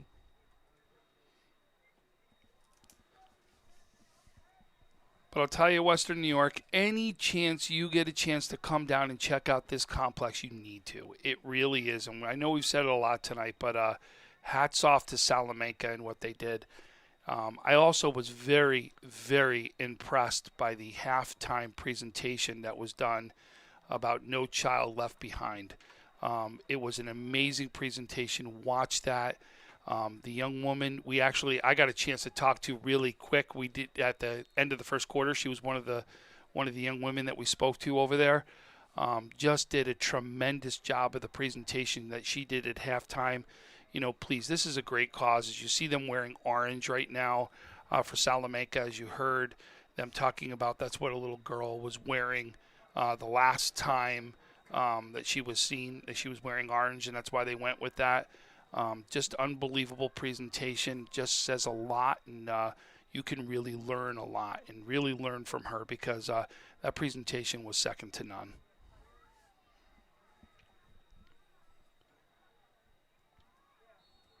Tabone getting set for the kickoff, squibbing it, and then they quickly recover it around the 40-yard line. Went through the hands of one Fredonia player, and then number 87, I'm sorry, for Salamanca, and then for number 87, Tiani Galante was able to corral it and be going down at the 40-yard line. Not only corralled it, he goes up behind and makes a great play. It was almost like a circus catch the way he brought it in and brought it back to make sure that doesn't become a turnover.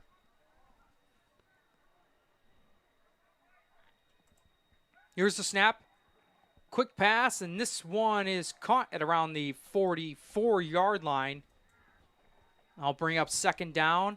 Pick up about 4 on the play. And this clock will tick down with 95 seconds and counting remaining in the game.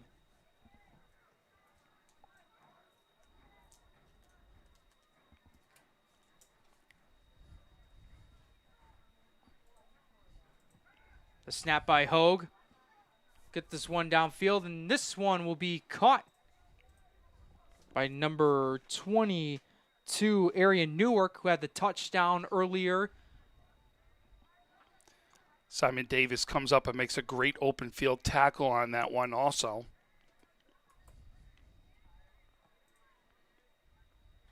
Have about less than a minute to go here in the game. 4 wide receivers set.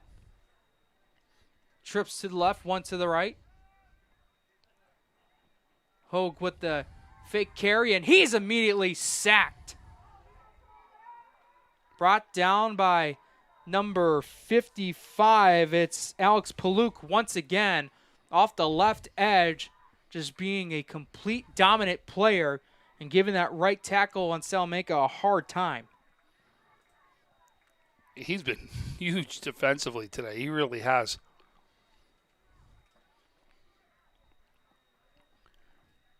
$18-17, nearing the end of this one. Here's the snap, and they're just going to give the carry over to Stallman, who tries to get around the midfield marker, past the midfield marker, and down at around the 49-yard line, and he just got enough for a first down. enough to move the chains right here, and that's going to be it right here, Jake. They're going to call this. It looks like the game. And the clock hits 0, and that will be the end of this game. A battle of the unbeatens here in the Class C South, and Fredonia is the one that will stay undefeated, not only in league play, but in the regular season. They will move to 4-0, 3-0 in the C South with a 42-19 victory on the road against Salamanca. When you're ready to buy a home, start your search. And when we'll have Tom Prince be able to upload this so you guys can hear this live. Thank you guys for tuning in. I'm Jacob Fike. Alongside me is Tom Prince. Thank you guys for tuning in, and we'll see you guys next time. When you're ready to buy a home, start your search at howardhanna.com.